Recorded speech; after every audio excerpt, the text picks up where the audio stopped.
খাওয়াতে হবে, যে অনেকে খাপ খাওয়াতে পারছে না বা অনেকে খুব তাড়াতাড়ি সেটার সঙ্গে খাপ খাইয়ে নিতে পারছে। এই বেসিক জায়গাটা কিন্তু আমাদের এখন থেকে বুঝতে হবে, যে পড়াশোনা বা কোনো কিছু জানা মানে কোনো চাকরি পাওয়ার জন্য নয়, আমাকে একটা জিনিস শেখার জন্য, সেই জায়গাটা বুঝতে হবে। দেখো বর্তমান যুগকে বলছে গিগ ইকোনমি, অর্থাৎ আজকে কেউ এটা শর্ট টার্ম এমপ্লয়মেন্ট, যে আজকে এক মানুষ একটা কাজ করছে, কালকে আবার সেটা অন্য কাজ করছে, পরশু দিনকে আবার অন্য কাজ করছে। ফলে মানে আজকাল পরশু বলছি না, অর্থাৎ মানে আজকে এক মাস হয়তো করছে, 2 মাস করছে, 6 মাস করছে, আবার হয়তো 1 বছর বাদে অন্য একটা কাজ করছে। এটার একটা কারণ আছে, কারণ হচ্ছে যে আজকে ইকোনমির একটা র্যাপিড চেঞ্জ হচ্ছে, মানে যারা এমপ্লয়ার, যারা কাজ দেয়, তারা কিন্তু একটা মানুষকে সারা জীবন তাকে চাকরি করবে, তাকে পেনশন দেবে, এই ব্যাপারটা তাদের ইকোনমির মধ্যে আসছে না। মানে সেই জায়গাটা থেকে মানুষকেও চেঞ্জ করতে হচ্ছে, তাকেও চেঞ্জ করতে হচ্ছে। আজকে ধরো আজকে কেউ একটা সুইগিতে চাকরি করছে, তোমরা হয়তো এখন দেখবে যে খাবার ডেলিভারি দিচ্ছে লোকের বাড়ি বাড়ি, সুইগি, জোম্যাটো। এই ধরনের অনেক ছেলেকে আমি চিনি, আমি যখন কলকাতায় ছিলাম অনেক কটা জব ড্রাইভে আমি এরকম তাদের চাকরির সুযোগ আমার হাত দিয়ে হয়েছে, আমি দেখেছি তারা হয়তো 2 মাস 3 মাস একটা কোনো কোম্পানিতে কাজ করছে, কাজ করে তারপরে হয়তো সেখানে যেটা হচ্ছে যে তাদের অনেকের সঙ্গে পরিচিত হয়ে যাচ্ছে, চেনাশোনা হয়ে যাচ্ছে, তারপর তাদের কানেকশন তৈরি হচ্ছে, একটা এক্সপিরিয়েন্স হচ্ছে একটা জায়গায় কাজ করে। সে তখন ওই চাকরিটা থেকে একটা অন্য চাকরিতে চলে যাচ্ছে, সে হয়তো লজিস্টিক কোম্পানিতে শিফট করে যাচ্ছে, সেখানে হয়তো সুপারভাইজার পোস্টে চাকরি করছে, সেখান থেকে আস্তে আস্তে হয়তো ম্যানেজার হয়ে যাচ্ছে। এই যে ব্যাপারটা, একটা জায়গায় কাজ করব, সেখান থেকে কিছু কাজ শিখবো, কাজ শিখে সেটা আমি আমার ডেভেলপমেন্টের কাজে লাগাবো। আর সে হয়তো শর্ট টার্ম কোনো একটা ম্যানেজমেন্টের কোর্স করে নিচ্ছে, দিয়ে সেখান থেকে একটা অন্য জায়গায় চলে যাচ্ছে। এই পুরো ব্যাপারটা একটা ইকোনমির সঙ্গে চলছে। এবার অনেকে এটাকে খুব ভালোভাবে মানিয়ে নিতে পারছে, বেসিক জায়গাটা তারা বুঝছে যে হ্যাঁ আমাকে ডেভেলপ করতে হবে সবসময়, আমাকে কনস্ট্যান্ট কিন্তু ডেভেলপমেন্টের জায়গায় থাকতে হবে। ফলে তারা কিন্তু অনেক বেশি স্যালারি পাচ্ছে, তাদের অনেক উন্নতি হচ্ছে, তাদের living standard of living better হচ্ছে, এই জায়গাটা হচ্ছে। কিন্তু যারা এটা মানাতে পারছে না, যারা ভাবছে যে না আমি একটা জায়গায় থাকবো, একটা কাজই করবো, তারা কিন্তু ক্রমশ আস্তে আস্তে পিছিয়ে পড়ছে। ফলে তোমাদেরকে কিন্তু এই যুগের সঙ্গে তাল মিলিয়ে এখন থেকে সে মানসিকতা তৈরি করতে হবে। আর্টিফিশিয়াল ইন্টেলিজেন্স এন্ড অটোমেশন আগামী দিনে অনেক কাজ ছিনিয়ে নেবে, তোমরা এটা বুঝতে পারছো, তোমরা এটা শুনছো যে অনেক কাজ এখন রোবটই করে দিচ্ছে। আগে এগুলো মানুষ করতো, এখন সে কাজটা রোবট করে। কারণ একটা রোবট একবার কিনতে খরচা হয়, তার মেনটেনেন্স অনেক কম। একটা মানুষকে দিয়ে সেই কাজটা করতে অনেক বেশি মানুষ লাগে, অনেক বেশি টাকা লাগে, কাজের কোয়ালিটি খারাপ হয়, এটা হয়। ফলে যেটা হচ্ছে যে এখন কোম্পানি, তুমি ফ্যাক্টরি, বিভিন্ন ফ্যাক্টরিতে যাবে, সেখানে সমস্ত কাজ রোবট করছে। আগে যেগুলো মানুষ করতো, আগে হয়তো সেখানে 500টা মানুষ মিলে একটা কাজ করতো, এখন হয়তো 10টা রোবট আছে আর হয়তো 10টা অপারেটর আছে, তারা ওই মেশিনগুলো অপারেটর করছে, তারাই সব কাজটা করে দিচ্ছে। তো এতগুলো মানুষের কিন্তু চাকরিটা চলে যাচ্ছে। চাকরি চলে যাচ্ছে একদিকে ঠিক, আবার কিন্তু কিছু কিছু ক্ষেত্রে চাকরির বাজার তৈরি হচ্ছে। আজকে আমি তোমাদেরকে সেই জায়গাটাই বলবো যে কোন দিকে চাকরি বাজার তৈরি হচ্ছে, কোন দিকে মার্কেট তৈরি হচ্ছে, সেই জায়গাটা তোমাদের দিকে, তোমাদেরকে সেই জায়গাটা ফোকাস করতে হবে আগামী দিনে। সেই ট্রেন্ডটা আমি তোমাদেরকে বলবো। তারপরে যেটা, সেটা হচ্ছে পৃথিবীতে বর্তমানে চাকরি পেতে গেলে 2 ধরনের যোগ্যতার প্রয়োজন হচ্ছে। একটা হচ্ছে হার্ড স্কিল। হার্ড স্কিল কাকে বলে, অর্থাৎ কোনো বিষয় বা সম্পর্কে জ্ঞান বা দক্ষতা। ধরো তুমি একটা জিওগ্রাফি অনার্স নিয়ে পড়ো, তুমি জিওগ্রাফির তুমি একজন স্টুডেন্ট, তুমি জিওগ্রাফি সাবজেক্টটা খুব ভালো করে জানো, তোমার সেই সমস্ত কিছু তুমি খুব ভালো করে জানো। এবার তুমি একটা জায়গায় চাকরির ইন্টারভিউ দিতে গেছো, যেখানে জিওগ্রাফি টিচার রিক্রুট হচ্ছে। এবার তুমি সাবজেক্ট খুব ভালো করে জানো, সমস্ত তারা জিজ্ঞাসা করলে তুমি খুব ভালো করে বলতে পারলে সব হলো। এবার তোমাকে বলা হলো যে একটা টপিকের উপরে, যে ধরো ভারতের নদ নদী, একটা টপিক দিয়ে দেওয়া হলো, দিয়ে বলা হলো যে তুমি এটার উপরে একটা প্রেজেন্টেশন দাও আমাদের, কিভাবে পড়াবে তার একটা ডেমো। এবার সেখানে দিতে গিয়ে তোমার সামনে হয়তো 10 জন 20 জন বসে আছে, তুমি পড়াতে গিয়ে তুমি হয়তো সেভাবে পড়াতে পারছো না, তোমার বলতে অসুবিধা হচ্ছে, তুমি ঠিক মতো কথা বলতে পারছো না, তুমি বোর্ড স্কিল মানে যে বোর্ড ওয়ার্ক সেটা ভালো করে করতে পারছো না। তখন যেটা হবে, তখন কিন্তু তুমি সেখানে তোমাকে চাকরিটা নেবে। তুমি যদিও জানো যে তুমি খুব সাবজেক্টের সম্বন্ধে খুব ভালো জানো, সবকিছু তোমার নলেজ আছে, কিন্তু তোমাকে কিন্তু সেই চাকরিটার জন্য হয়তো সিলেক্ট করবে না। কারণ তুমি প্র্যাকটিক্যাল যে ব্যাপারটা, যে কাজটাকে কিভাবে করে, সেই জায়গাটা, সেটা তুমি কিন্তু সেভাবে দক্ষ নও। অর্থাৎ যেটাকে বলছে সফট স্কিল। একটা হচ্ছে জ্ঞান, বিষয় সম্বন্ধে জ্ঞান, আরেকটা হচ্ছে সেটা প্র্যাকটিক্যাল যে ইউটিলাইজ করার যে ক্ষমতা, সেটা হচ্ছে সফট স্কিল। বর্তমান যুগে কিন্তু এই সফট স্কিলের ভীষণ কিন্তু দাম, এবং বর্তমানে যে প্রাইভেট কোম্পানি, বিশেষ করে প্রাইভেট সেক্টরে যে যত রকমের রিক্রুটমেন্ট হচ্ছে সবাই কিন্তু সফট স্কিলের উপরে জোর দিচ্ছে। হার্ড স্কিল কোম্পানি শিখিয়ে নিতে পারে, কিন্তু যাদের সফট স্কিলের ঘাটতি আছে তাদের কিন্তু সেই জায়গাটায় তারা পিছিয়ে পড়ছে। ফলে তোমাদেরকে কিন্তু এখন থেকে সেই সফট স্কিলের জায়গাটা তৈরি করতে হবে। তোমরা এখন স্কুলে পড়ছো, তোমরা সেই জায়গাটা যদি তৈরি করো, দেখবে আস্তে আস্তে তোমরা যখন চাকরির বাজারে যাবে তোমরা কিন্তু অন্য থেকে অনেকটা এগিয়ে থাকবে।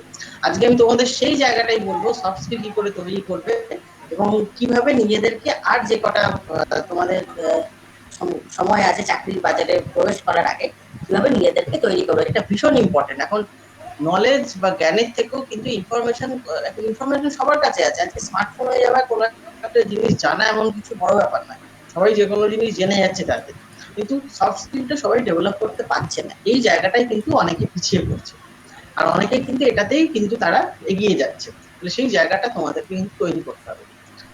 স্কুল জীবন থেকেই পড়াশোনা অর্থাৎ হার্ড স্কিলের পাশাপাশি সফট স্কিল তৈরির দিকে সব থেকে বেশি জোর দিতে হবে। আজকে আমি সেই সফট স্কিল সম্বন্ধে তোমাদের কয়েকটা কথা বলবো। ফার্স্ট যে সফট স্কিল অর্থাৎ যে গুণটা তোমাদের তৈরি করতে হবে সেটা হচ্ছে কোনো কিছুর সঙ্গে মানিয়ে নেওয়ার ক্ষমতা, যেটাকে বলছে অ্যাডাপ্টিবিলিটি। সিচুয়েশন যাই হোক তুমি সেটার সঙ্গে মানিয়ে নেওয়া। একটা এক্সাম্পল দিই, যখন কোভিড হলো তখন এই প্যান্ডেমিক তৈরি হলো, লকডাউন হলো, যে যখন স্কুলগুলো বন্ধ হয়ে গেল তখন কি হলো, আস্তে আস্তে অনলাইন ক্লাস স্টার্ট হলো। বিভিন্ন স্কুল, প্রথমে প্রাইভেট স্কুলগুলো শুরু করলো, তারপর সরকারি স্কুলগুলো করছে। প্রাইভেট স্কুলগুলো যখন অনলাইন ক্লাস চালু করলো, দেখা গেল যে অনেক টিচার তারা অনলাইন ক্লাসে খুব তাড়াতাড়ি মানিয়ে নিতে পারলো, তারা খুব সড়গড় হয়ে গেল, তারা খুব তাড়াতাড়ি সেটাকে অ্যাডাপ্ট করলো। টেকনোলজিটা তারা কিভাবে জুমে ক্লাস করবে, কিভাবে গুগল মিটে ক্লাস করবে, খুব সুন্দর করলো। আবার অনেক টিচার সেটা বললো সেটা ঠিক মতো পারলো না, তাদের কাছে এটা একটা বিরক্তির ব্যাপার যে এইগুলো আমার করতে হচ্ছে, এটা মানাতে সময় লাগছে। তার মানে তাদের অ্যাডাপ্টেবিলিটি পাওয়ারটা সেভাবে নেই, তাদেরকে আস্তে আস্তে সেটা বাড়াতে হবে। ফলে যারা সেই তাড়াতাড়ি এটা মানিয়ে নিতে পারলো তারা কিন্তু ভালো টিচার হয়ে, মানে অন্তত সেই একটা সাকসেসটা পেলো, তারা স্টুডেন্টদের বেশি পড়াতে পারলো, তারা সেই জায়গাটা সেই ক্রেডিটটা নিতে পারলো। এটা একটা ছোট উদাহরণ দিয়ে বললাম। এরকম সব জায়গায় তোমরা নিজেরাও দেখতে পারো যে কোনো কিছুর সঙ্গে অনেকে খুব চট করে মানিয়ে নিতে পারে, আবার কোনো অনেক মানুষ আছে তারা কিন্তু সবকিছু কমপ্লেন করে যে না এটা অসুবিধা হচ্ছে, এটা ঠিক হচ্ছে না, এটা ভুল হচ্ছে, এরকম করতে থাকে, কমপ্লেন করতে থাকে। ফলে কমপ্লেন করার থেকে যদি সিচুয়েশনের সঙ্গে মানিয়ে নেওয়া যায় তাহলে নিজেও ভালো থাকা যায়, এবং যে জায়গায় তুমি চাকরি করবে সে তারাও কিন্তু তোমাকে প্রেফার করবে, যে তোমাকে সেই সম্মানটাও দেবে এবং তোমার ডেভেলপমেন্টও হবে। এটা ভীষণ একটা ইম্পর্টেন্ট একটা সফট স্কিল। এরপরে যে সফট স্কিলের কথা বলবো সেটা হচ্ছে অনেকের সঙ্গে একসঙ্গে কাজ করার ক্ষমতা, অর্থাৎ টিম স্পিরিট বা টিম গেম যা বলো যে ভাষায় বলা যায়, যে সবার সঙ্গে একসঙ্গে। অনেকে আছে যে তারা নিজেরা ভালো কাজ করতে পারে কিন্তু অনেকের সঙ্গে কাজ করতে দিলে সে কাজটা করতে পারে না। এখন যেটা হয় এই জিনিসটা বিভিন্ন যখন কলেজে ক্যাম্পাসিং হয় বা বিভিন্ন রিক্রুটমেন্ট হয় তখন তাদের ইন্টারভিউ এর পাশাপাশি ওয়ান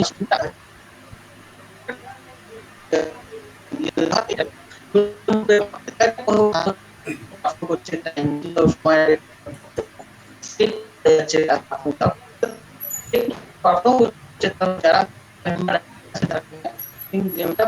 স্যার ভালোভাবে কিছু শোনা যাচ্ছে না। অডিওটা ক্লিয়ার আসছে না?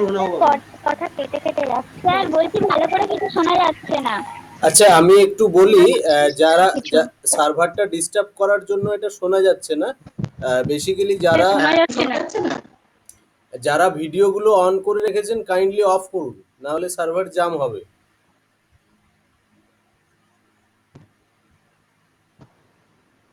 পিকু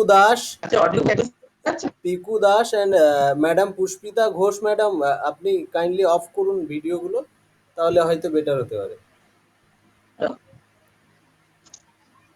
পিকু দাস কাইন্ডলি ভিডিওটা অফ করুন, হয়তো সার্ভারটা বেটার হবে। করেছি স্যার, পুষ্পিতা ঘোষ করেছি অডিও। না ম্যাডাম, পিকু দাসকে বলছি।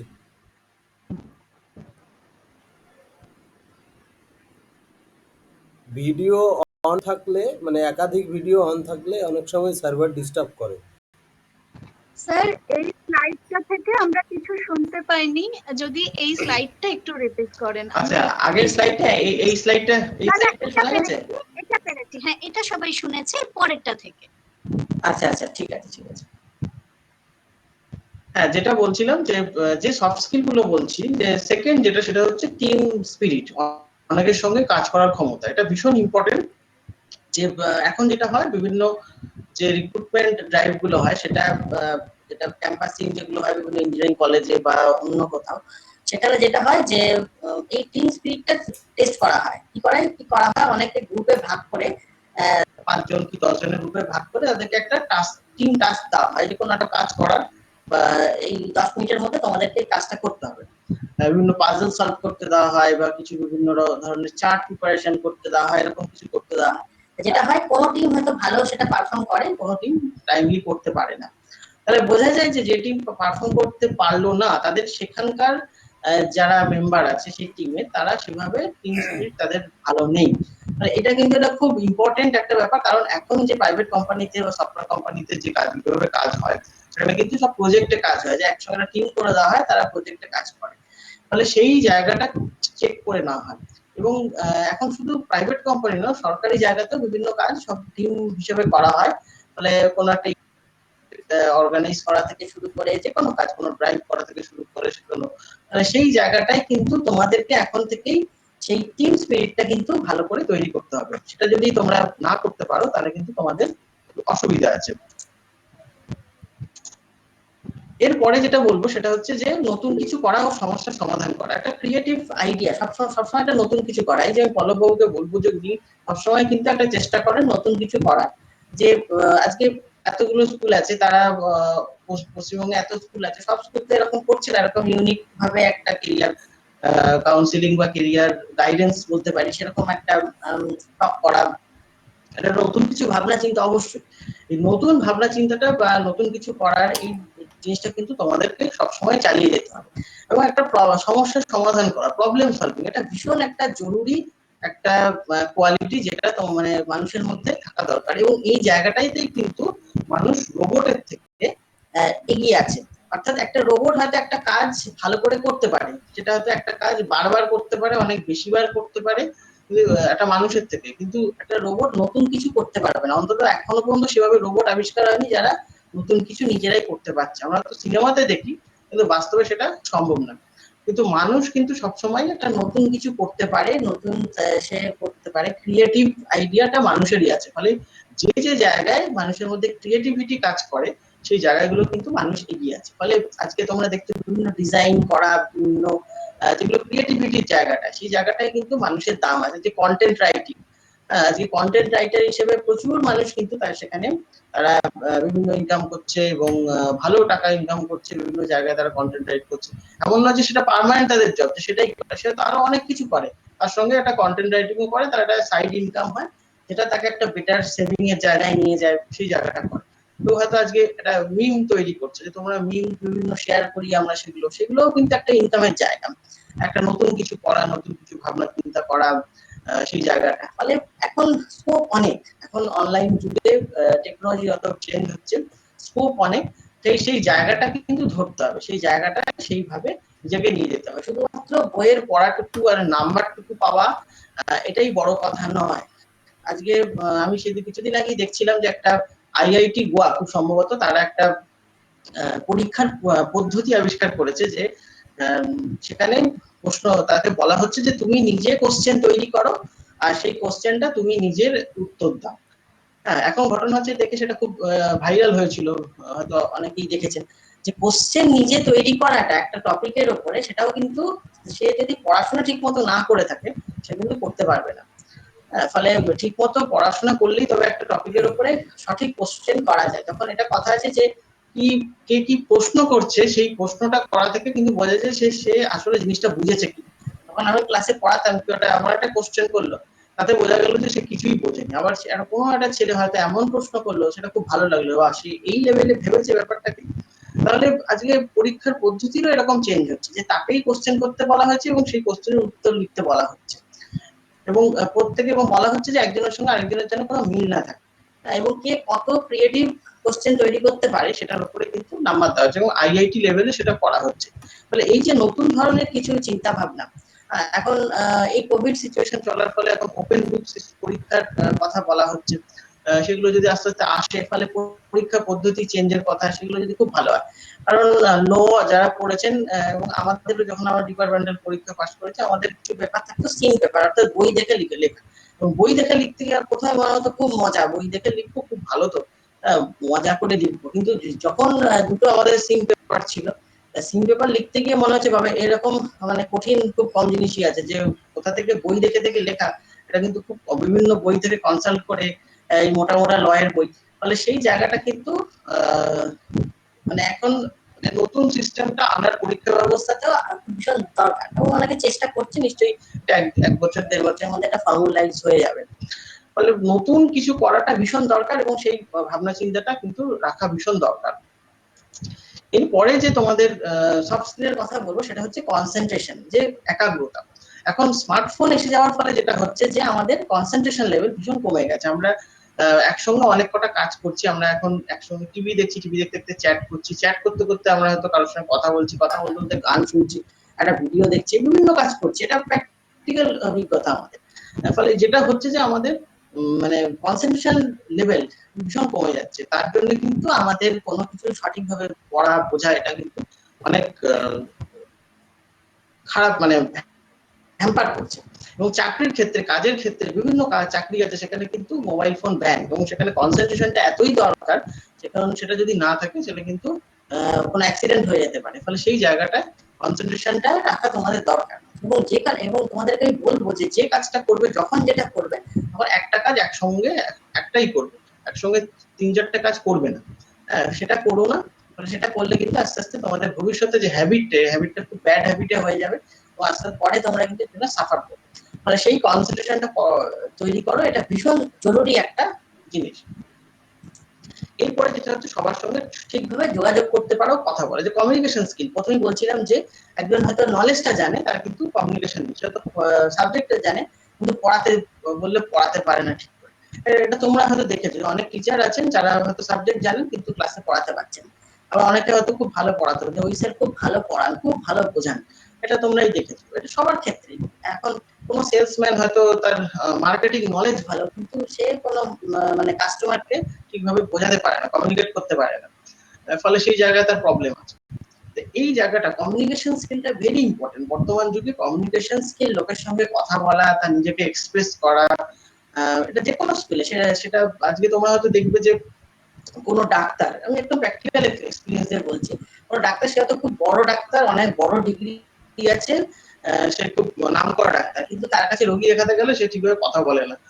যে ঠিকভাবে জিজ্ঞাসাও করে না যে তার কি অসুবিধা হচ্ছে না হচ্ছে। অনেকে হয়তো সে হয়তো এমবিবিএস ডাক্তার, আর হয়তো আর কোনো মাস্টার ডিগ্রি নেই, কিন্তু সে এমন ভাবে সুন্দর করে রোগীর সঙ্গে কথা বলে, তাকে জানতে চায়, বুঝতে চায়, সমস্ত রোগ সঙ্গে ডিটেল বলে, তখন তার কাছে কিন্তু রোগী যায়, এবং রোগীরও সেটা, পেশেন্টেরও মনে একটা শান্তি হয় যে ডাক্তার আমাকে এত কিছু জিজ্ঞাসা করেছেন, জানতে চেয়েছেন, বুঝতে চেয়েছেন। ফলে সেই জায়গাটা একটা কমিউনিকেশনের একটা ব্যারিয়ার যাতে তৈরি না হয়ে যায়, সেটা কিন্তু আমাদের এখন থেকে চেষ্টা করতে। সেই ডাক্তার হয়তো কম ডিগ্রি থাকতে পারে, সে কিন্তু পপুলার হবে, তার প্রসার বেশি হবে, কিন্তু অনেক বেশি সাকসেস পাবে।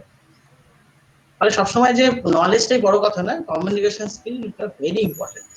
এরপরে যেটা মোস্ট ইম্পর্টেন্ট বলবো, সেটা হচ্ছে নির্দিষ্ট সময়ের মধ্যে কোনো কাজ শেষ করা, যেটাকে বলে টাইম ম্যানেজমেন্ট। এটা খুব ইম্পর্টেন্ট, কারণ আজকের দিনে বলা হচ্ছে যে টাইম ইজ দ্য মানি। ফলে সময়ের জ্ঞান যাদের নেই, ফলে এবং সময়ে যারা কাজ ঠিক মতো শেষ করতে পারে না, তাদের কিন্তু মানে চাকরি পাওয়া এবং চাকরি টিকিয়ে রাখা ভীষণ কঠিন। আজকে একটা কম্পিটিটিভ পরীক্ষার যদি কথা বলি, তুমি হয়তো স্কুল সার্ভিস কমিশনের পরীক্ষা দিতে গেছো, পিডব্লিউবিসিএস এর পরীক্ষা দিতে গেছো, অন্য কোনো চাকরির পরীক্ষা দিতে গেছো, সেখানে হয়তো 2 ঘন্টার মধ্যে তোমাকে 100টা কোশ্চেনের প্রশ্ন উত্তর করতে হবে। তুমি যদি খুব ভালো করে করে লিখছো, লিখতে লিখতে যেটা হচ্ছে যে তুমি 70টার বেশি অ্যান্সার করতে পারলে না, তুমি কি কোনোদিনও চাকরির পরীক্ষা পাস করতে পারবে? পারবে না। ফলে টাইম ম্যানেজমেন্ট তোমাকে ঠিক করতেই হবে।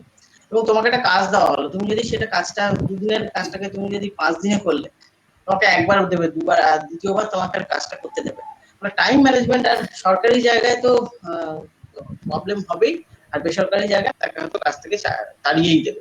ফলে সেই জায়গাটা কিন্তু মাথায় রাখতে হবে যে টাইম ম্যানেজমেন্ট, এবং এই হ্যাবিটটা কিন্তু ছোটবেলা থেকে তৈরি করতে হবে। অনেকে আছে স্কুলের মানে শুরু হবার 8 ঘন্টা 45 মিনিট, এত আগে স্কুলে এসে কি করিস? না স্যার, এসে খেলি, করি। অনেক আছে। আবার অনেক আছে ঘন্টা পড়ছে, সেই সময় এসে কোন রকম এসে ঢুকছে।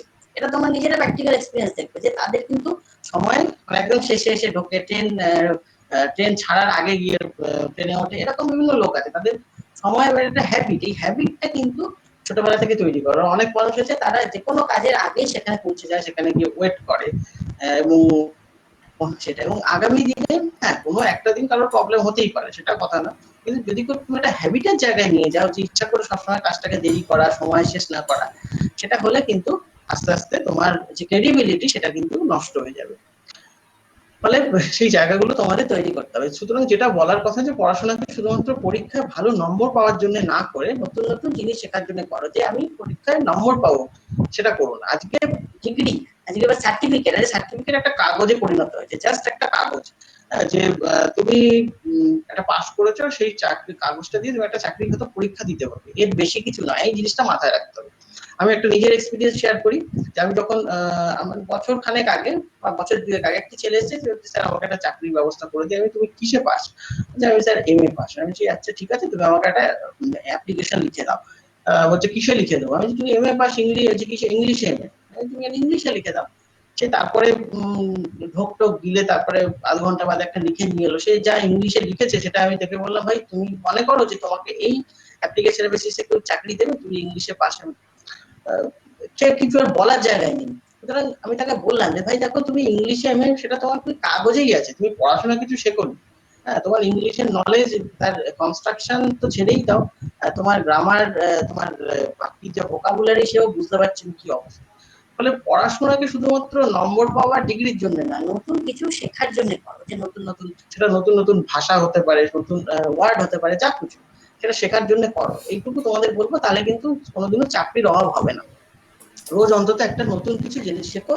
সেটা হতে পারে কোনো নতুন ওয়ার্ড, কোনো নতুন রান্না, নতুন গান, নতুন আঁকা, যা কিছু হতে পারে সেটা শেখার চেষ্টা করো। যত শিখবে তত কিন্তু তোমার নিজের কনফিডেন্স বাড়বে, এবং তুমি আগামী দিনে তোমার একটা হয় আমাদের ব্রেনের নিউরন একটা থেকে আরেকটা জায়গায় এরকম ব্রাঞ্চিং সিস্টেম, একটা জায়গায় হলে আরেকটা ওপেন হয়ে যায়। যত শিখবে, যত কানেকশন বাড়বে, তত আরো তোমার ডেভেলপমেন্ট হবে। সেই জায়গাটা কিন্তু তৈরি করো। আর আর যে দুটো তোমরা যে জিনিসটা করতে, তোমার যে জিনিসটা করতে সব থেকে ভালো লাগে সেটা খোঁজার চেষ্টা করো, সেটাই তোমাকে কিন্তু অনেক দূর এগিয়ে নিয়ে যাবে। এটাই আমার বলার। এরপরে যেটা বলবো, যেটা হচ্ছে আগামী দিনে যেগুলো জানা ভীষণ দরকার, সেটা হচ্ছে একটা ইংলিশ রাইটিং এন্ড স্পিকিং এবং আন্ডারস্ট্যান্ডিং, এটা ভীষণ দরকার। আর কারণ ইংরেজি না জানলে কিন্তু তোমার একটা পিছিয়ে পড়বে। আর একটা কম্পিউটারের বেসিক স্কিল তোমরা যদি এখন কেউ জেনে থাকো তো খুব ভালো, আর যদি না জানো তাহলে অবশ্যই কিন্তু একটা কম্পিউটারে, সেটা আমি বলছি না ল্যাঙ্গুয়েজ শেখো, পাইথন শেখো, সেটা নয়, কিন্তু তুমি একটা অন্তত পাওয়ার পয়েন্ট, এক্সেল, ওয়ার্ড এভাবে কিভাবে করে সেটা কিন্তু একটু শিখে রাখবে, কারণ এটা কিন্তু ভীষণ দরকার। আর এরপরে যেটা বলবো যে পশ্চিমবঙ্গ সরকারের এমপ্লয়মেন্ট ব্যাংক, যেটা মাননীয় মুখ্যমন্ত্রী মমতা বন্দ্যোপাধ্যায় 2012 সালে করেছিলেন, সেই এমপ্লয়মেন্ট ব্যাংকে তোমরা কিন্তু যখন 18 বছর বয়স তোমাদের হয়ে যাবে, তোমরা কিন্তু অবশ্যই সেখানে এনরোলমেন্ট করে রাখবে। কারণ এটা থেকে প্রাইভেট চাকরি এবং বিভিন্ন সরকারি চাকরির ক্ষেত্রে এমপ্লয়মেন্ট ব্যাংকের এই নাম্বারটা সেটাও কিন্তু কাজে লাগে, ফলে সেটা করে রাখবে। আরেকটা কেরিয়ার রিলেটেড পোর্টাল আছে আমাদের, আকর্ষণ পোর্টাল। এই পোর্টালেও তোমরা একটা করে রাখবে, সেখানে সমস্ত প্রিভিয়াস চাকরি, সরকারি চাকরি, বিভিন্ন কোশ্চেন পেপার থেকে শুরু করে বিভিন্ন প্রিভিয়াস ইয়ারের সেগুলো সমস্ত দেওয়া আছে। সেখানে তুমি মক টেস্ট দিতে পারবে, সেখানে কেরিয়ার ইনফরমেশন আছে। এই দুটো পোর্টাল আমাদের, এই দুটো পোর্টাল তোমরা অ্যাক্সেস করতে পারবে ওয়েস্ট বেঙ্গল গভর্নমেন্টের তরফ থেকে কেরিয়ার হিসেবে। ফলে এই সময় আমি আর বেশি সময় নেব না, আরেকজন স্পিকার আছেন, ফলে এই যেটুকু তোমাদের যদি কাইন্ডলি আগের পেজটা একবার ওপেন করেন প্লিজ। হ্যাঁ, এমপ্লয়মেন্ট ব্যাংক তো আমি লিংক আমি দিয়ে দেবো, হ্যাঁ তোমরা সেখান থেকে করতে পারবে, কিন্তু 18 বছর হলেই এটা করতে পারবে। ঠিক আছে। ফলে থ্যাংক ইউ। ফলে এই আমি এই সময়ের মধ্যে তোমাদের এটা বলার চেষ্টা করলাম যে কোন দিকে তোমাদের এবং কি কি সফট স্কিল তোমাদের ডেভেলপ করতে হবে, যেটা তোমাদের কিন্তু চাকরির মার্কেটে অনেকটাই এগিয়ে নিয়ে রাখবে। সেগুলো তোমরা একটু মাথায় রাখার চেষ্টা করো। আর এই পিপিটিটা যদি পল্লববাবু বলেন আমি তোমাদের শেয়ার করে নিতে পারি, ফিউচারে তোমরা এটা, তোমাদের এটা কাজে লাগবে। ঠিক আছে, আমি এখানে আমার বক্তব্য শেষ করছি। এরপরে পল্লববাবু। হ্যাঁ মিস্টার দত্ত, অনেক ধন্যবাদ আপনার সুচিন্তিত মতামত, এবং অনেকটাই ওরা পথ পেল। আমরা, আপনি নিশ্চয়ই আমাদের সঙ্গে থাকবেন। আমি থাকবো। হ্যাঁ, একটু ইন্টারঅ্যাক্টিভ সেশন আছে, বাচ্চারাও একটু জিজ্ঞেস করবে বা বিভিন্ন ওদের। ঠিক আছে, অনেক অনেক ধন্যবাদ।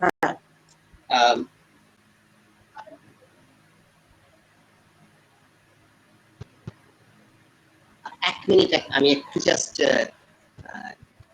কানেকশনটা বোধহয় একটু, আমি কি শুনতে পাচ্ছেন আমাকে? আমি কিন্তু হ্যাঁ স্যার, শোনা যাচ্ছে।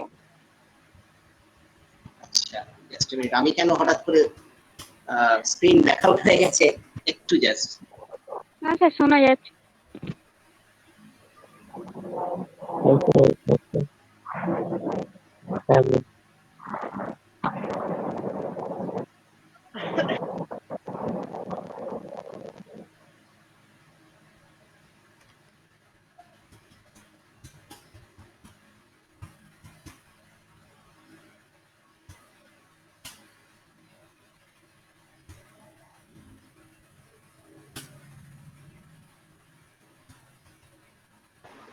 আচ্ছা, আমাকে কি এখন দেখা বা শোনা যাচ্ছে? আমি কি, am I audible?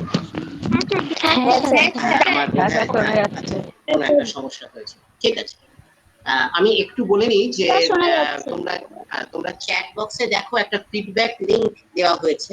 তোমরা কাইন্ডলি যারা মানে স্টুডেন্ট যারা আছো, তারা এই ফিডব্যাক লিংকটা থেকে তোমরা এই ফর্মটা একটু ফিল আপ করো। যে ফর্মটা ফিল আপ করলে আমরা এই পুরো ফিডব্যাক লিংকটা থেকে আমরা বুঝতে পারবো তোমরা কোন স্কুলে তোমাদের পরিচয়টা পাবো এবং অনুষ্ঠানটা তোমাদের কিরকম লাগলো সেটাও আমরা একটু বুঝতে দুটো পারবো। লিংক আছে তো, কোনটা? যে কোনো দুটোই বোধহয় একই লিংক। দুটোই সেম ঠিক লিংক, আছে। এবং কেউ ঠিক আছে, ঠিক আছে। কোনো রকম ইনফরমেশন দেওয়ার ক্ষেত্রে যদি ইতস্তত বোধ করেন, এক্ষেত্রে এটুকু আশ্বস্ত করতে পারি যে এটা একেবারে গোপনীয় থাকবে সমস্ত তথ্য, এবং আমাদের কাছে রেকর্ডেড থাকবে। এটা প্রফেসর উজ্জ্বল মাহাতো উনি বললেন। আহ, আচ্ছা, এবারে আমাদের অনেক সম্মানের ব্যাপার, মাননীয় শম্ভু প্রসাদ চক্রবর্তী, তিনি আমাদের তার মূল্যবান সময় আমাদের দিয়েছেন এবং আমার অনুরোধটা তিনি রেখেছেন। আহ, এটাই একটা আমার কাছে অত্যন্ত আনন্দের বিষয়। আমরা ওনার বক্তব্যের আগে আমি শুনেছিলাম বালিয়া নফরচন্দ্র বালিকা বিদ্যালয়ের একটি অনুষ্ঠানে আমি অংশগ্রহণ করেছিলাম, এই অনলাইনে, সেখানেই শুনেছিলাম এবং সেখান থেকে ওনার সঙ্গে আলাপ, কিন্তু আলাপটি প্রায় এখন বন্ধুত্বের পর্যায়ে গেছে। অনেক অনেক ধন্যবাদ আপনাকে আসার জন্য, doctor Shambhu Prasad Chakraborty, Head and Research Fellow, Center for Regulatory Studies, Governance and Public Policy, West Bengal. আমরা অনেক ক্ষেত্রেই দেখা যায় যে বিভিন্ন ভাবেও আমরা আগে যে অনুষ্ঠানটির কথা বলছিলাম, মিস্টার চক্রবর্তী যে অনুষ্ঠানে আমি এবং উনি ছিলেন, ওনার বক্তব্য শুনেছিলাম, সেখানেও আমরা কিন্তু অনেক বিষয় জানতে পেরেছিলাম যে সেটা অবশ্য কেরিয়ার টকের অনুষ্ঠান ছিল না।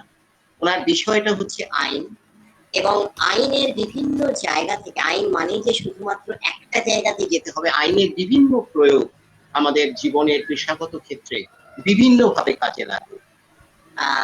আমি মাননীয় চক্রবর্তীকে অনুরোধ করব, আপনার এই দীর্ঘ অভিজ্ঞতা থেকে আপনি ছাত্রছাত্রীদের একটু বলুন, একটু দিশা দিন, ওরা যদি আইন নিয়ে করতে চায় বা এই আইন বিষয়টাকে ওরা জীবনের বিভিন্ন ক্ষেত্রে কিভাবে কাজে লাগাতে পারবে। থ্যাংক ইউ পল্লব স্যার, আমাকে এই প্ল্যাটফর্মটা দেওয়ার জন্য। আর অবশ্যই অর্ণবদা যা বললেন, তারপরে তো আমার সেরকম বেশি কিছু বলার নেই। আমার যেটা সব থেকে ভালো লাগলো ওনার বক্তব্যে, সেটা হচ্ছে যে ওনার আন্তরিকতাটা, মানে এত সুন্দর আন্তরিকভাবে মানে ভাই বোন সম্বোধন করে এই ছেলে মেয়েদের, আমাদের আগামী প্রজন্মের ছেলে মেয়েদেরকে এগিয়ে নিয়ে যাওয়ার যে প্রচেষ্টা উনি করলেন, হ্যাটস অফ টু হিম। একদম প্রথমেই বলে রাখি আমার এই বক্তব্য শুরু করার সাথে সাথে যে আইন নিয়ে কাজ করতে গেলে ফার্স্ট যেটা মাথায় রাখতে হবে যে তুমি কিন্তু নিজেকে, তোমার নিজের এক্সিস্টিং দেহ থেকে তোমাকে সরিয়ে নিয়ে যাওয়ার একটা ক্যাপাসিটি ডেভেলপ করতে হবে। ব্যাপারটা হচ্ছে এরকম যে একটা সাধারণ মানুষ আর একটা আইনজ্ঞের যে ডিফারেন্স, সেটা হচ্ছে এরকম যে ধরো তুমি আইসক্রিম খেতে খুব পছন্দ করো, তোমার প্যারেন্টসরা বলছেন যে আইসক্রিম খেলে তোমার গলা ব্যথা হয়, তোমার টনসিলের প্রবলেম আছে, এখন COVID-19 যে চ্যালেঞ্জেস সেগুলো আসছে, বেটার হচ্ছে চা কফি এসব ইত্যাদি খাওয়া, কিন্তু আইসক্রিম খেয়ে। তো পয়েন্ট হচ্ছে এটা যে তোমার বারবার মনে হচ্ছে না আমি আইসক্রিমই খাবো, এই যে তোমার যে ক্যাপাসিটি নিজেকে পৃথিবীর মধ্যে রেখে নিজের থটটাকে ওপরে নিয়ে যাওয়া টু দ্যাট এক্সটেন্ট যেখান থেকে তুমি নিজেকে দেখতে পাচ্ছ as another human being with all other people, এই জিনিসটা হচ্ছে যে কোনো আইনজ্ঞের কাছে একটা সব থেকে প্রধান একটা ফিচার বা বৈশিষ্ট্য। এবং এই জিনিসটা ডেভেলপ করাই কিন্তু আমার মনে হয় যে অন্য যে কোনো প্রফেশনের থেকে এই প্রফেশনটাকে আলাদা করার যে ব্যাপারটা আসছে। আমাকে পল্লব স্যার বলেছিলেন যদি কোনো স্লাইড আমি একটা ডেভেলপ করে শেয়ার করি সবার সাথে। তো ছোট্ট কয়েকটা মানে 7-8টা স্লাইড আমি ভাবলাম করি, একদম সিম্পল, একদম ল্যাঙ্গুয়েজে সিম্পল অ্যাসপেক্ট দিয়ে সেগুলোকে নিয়ে আমি একটু আলোচনা করে দিচ্ছি।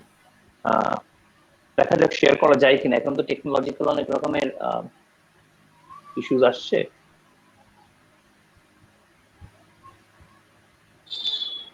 হ্যাঁ, হ্যালো, হ্যাঁ হ্যাঁ, Yeah. ইয়া,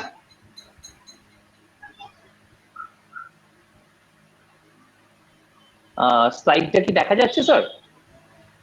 হ্যাঁ, ক্লিয়ারলি ক্লিয়ারলি দেখা যাচ্ছে। Yes. ও ক্যারিয়ার ইন ল লেখা আছে তাই তো, না law as a career, Law Law as as a career. a career. Right? Correct, correct, correct. Thank you so much.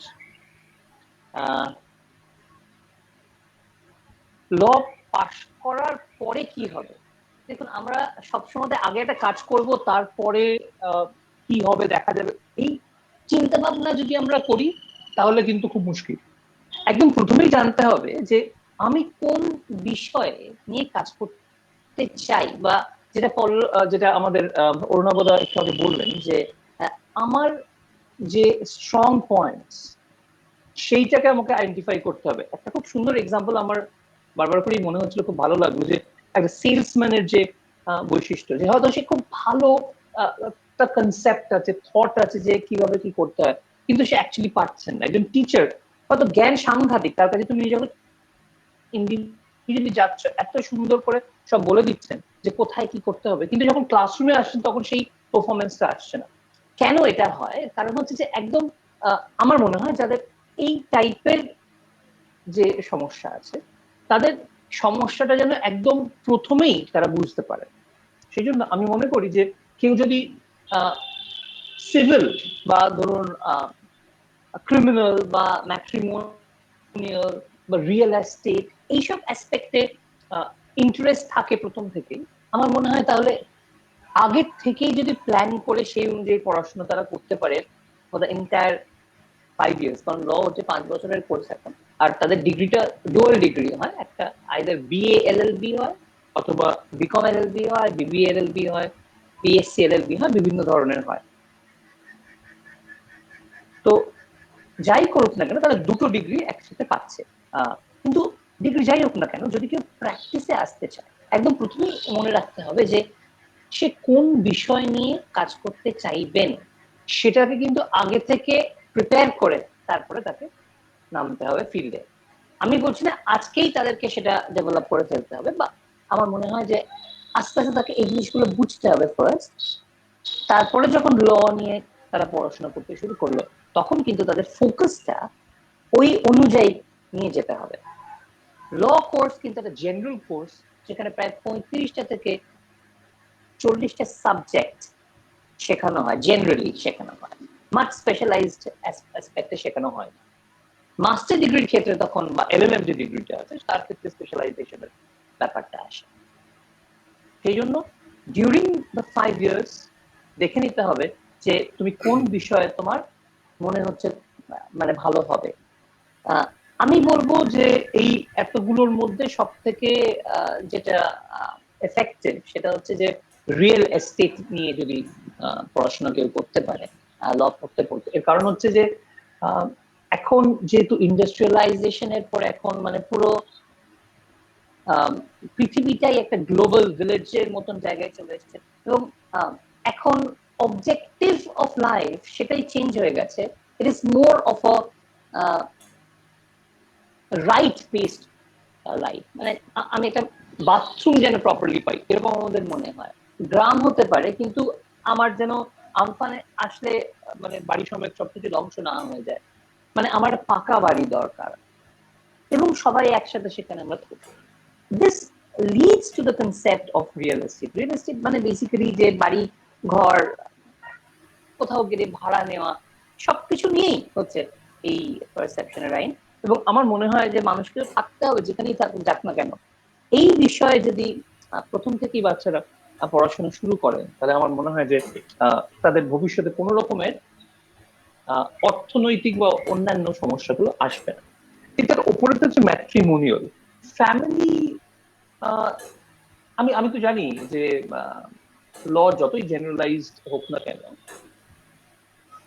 একজন যখন আইনজ্ঞের কাছে আসে তার একটা বিশিষ্ট বা স্পেসিফিক প্রবলেম নিয়ে আসে, তো সেই প্রবলেমটাকে সমাধান যে যত সুন্দরভাবে করতে পারবে তার ক্ষেত্রে সে ততই সাফল্য অর্জন করবে। তো সেই জন্য আমি মনে করি যে প্রত্যেকটা ফ্যামিলিতেই কিছু না কিছু প্রবলেম আমরা দেখতে পাচ্ছি হচ্ছে। ম্যাট্রিমোনিয়াল ল নিয়ে যদি বাচ্চারা কেউ পড়াশোনা করতে আগ্রহী থাকেন, আমার মনে হয় যে এর খুব ভালো ভবিষ্যৎ আছে। সিভিল আর ক্রিমিনাল অ্যাসপেক্ট এটা নিয়ে প্রত্যেকেই কম বেশি জানেন, তো সেটা নিয়ে আর বেশি কিছু বলছি না। তো এই 4-5টা অ্যাসপেক্ট আছে যারা যদি তোমরা ইন্ডিভিজুয়াল নিজেরা প্র্যাকটিস করতে চাও সেই ক্ষেত্রে। পল্লব স্যার আমাকে আগেই বলেছিলেন যে কি কি বিষয় আছে এই আইনের, আইন পড়ার পরে কি কি অ্যাসপেক্টস আছে সেগুলো নিয়ে আলোচনা করার জন্য। This is one of the most important thing, it is practice. Second হচ্ছে যেটা একটু আগে আমাদের অরুণাবতাও বললেন যে গভর্নমেন্ট সার্ভিস হয়, প্রাইভেট সার্ভিস হয়, তো ল পাশ করার পরেও কিন্তু এই ধরনের চাকরি কিন্তু বাজার কিন্তু রয়েছে, এবং একটু বলা ভালো যে প্রচুর রয়েছে। মানে অন্যান্য যে কোনো প্রফেশনাল সার্ভিসের থেকে লয়ের যে সার্ভিস সেক্টরটা সেটা কিন্তু অনেক অনেক বেশি অনেক বড়।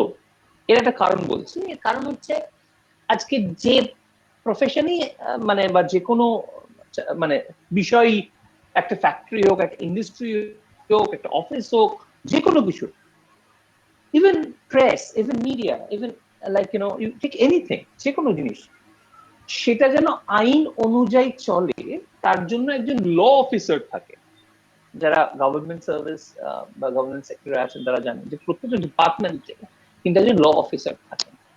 তার জন্য একটা স্পেশাল আলাদা সার্ভিসও হয় গভর্নমেন্টে, যাকে বলবো আমরা ল অফিসার্স সার্ভিস। তো সেটা স্যার আপনার প্রেজেন্টেশনটা অফ হয়ে গেছে, কিন্তু কেউ প্রেজেন্ট করছেন সেই জন্য বোধহয়। স্যার আপনাকে আমি দেখা যাচ্ছে কি না যাচ্ছে না? স্যার আপনাকে আমি একটু স্টপ করতে বলছি, পজ অম্পা করতে। মন্ডল, অম্পা মন্ডল কেন প্রেজেন্ট করছো? অম্পা মন্ডল কোথায়? আচ্ছা হ্যাঁ স্যার আপনি বলুন, শুরু করুন, বলুন। প্রেজেন্টেশনটা অফ হয়েছে, মানে দেখা যাচ্ছে তো? শোনা আপনার প্রায় গলা শোনা যাচ্ছে কিন্তু প্রেজেন্টেশনটা অফ হয়েছে। আচ্ছা আমি আরেকবার ট্রাই করছি। স্যার আপনাকে হ্যাঁ। রিপিট প্রেজেন্টেশন করতে হবে। হ্যাঁ আর বাকি পার্টিসিপেন্টদের Resume presentation. একটু কনসার্ন থাকতে বলা হচ্ছে এই ব্যাপারে যে এই ভিডিও অডিও এগুলো যখন তখন অন করবেন না। একদম তাই। হ্যাঁ এবারে এবারে দেখা যাচ্ছে বলুন স্যার? হ্যাঁ হ্যাঁ হ্যাঁ এবারে এসছে, এবারে এসছে। তো এই গভর্নমেন্ট সার্ভিস বা যে কোনো প্রাইভেট সেক্টরেও কিন্তু ল অফিসারদের প্রয়োজনীয়তা কিন্তু মানে থাকছেই। সেই জন্য যদি কেউ যদি চাকরির কনসেপ্টে বিশ্বাসী যে আমাদের ফিনান্সিয়াল স্ট্রাকচার বা ফিনান্সিয়াল আমাকে এক্ষুনি ডেভেলপ করতে হবে, অলরেডি 5 বছর আমি পড়াশোনা করেছি, তার আগে আমি অনেক এমনি কনভেনশনাল পড়াশোনা করেছি, তাহলে আমার মনে হয় যে সার্ভিস সেক্টর কিন্তু খুব স্ট্রং এই মুহূর্তে এবং প্রচন্ড ডিমান্ড রয়েছে, প্রচন্ড। মানে আমি কি বলবো, প্রচুর প্রচুর আমার কাছে মানে আসে বিভিন্ন জায়গা থেকে, যে এই এরিয়াতে যদি কেউ স্পেশালাইজ থাকে তাকে দেওয়ার জন্য। ইভেন ইভেন পড়ানোর ক্ষেত্রেও এতগুলো ল কলেজ এসেছে, এত ল ইউনিভার্সিটি বা এক্সিস্টিং ইউনিভার্সিটিতে ল ডিপার্টমেন্ট খুলেছে, সেখানে পড়ানোর জন্য লোক মানে কিন্তু আমরা দেখতে পাচ্ছি প্রচন্ড অভাব রয়েছে। অভাব নাম্বার গেমে নেই, অভাব হচ্ছে কোয়ালিটিতে, মানে যারা অ্যাকচুয়ালি পারবেই পারফর্ম করতে এই চ্যালেঞ্জ গুলোকে নিয়ে, সেটাতেই কিন্তু আমরা দেখতে পাচ্ছি সমস্যা রয়েছে। তো সেই জন্য আমি প্রত্যেককেই বলবো যে যারা ল পড়তে আগ্রহী তাদের কিন্তু প্রচন্ড ভালোভাবে তাদের সাবজেক্টের সম্বন্ধে জ্ঞান, সাবজেক্টের উপরে দক্ষতা, এগুলো কিন্তু যদি ডেভেলপ করতে পারো, এবং তখনই পারবে যখন 40টা সাবজেক্টই মানে ওরকম ভাবে একসাথে মানে ফোকাস করলে তো খুব মুশকিল এই 5 বছরে।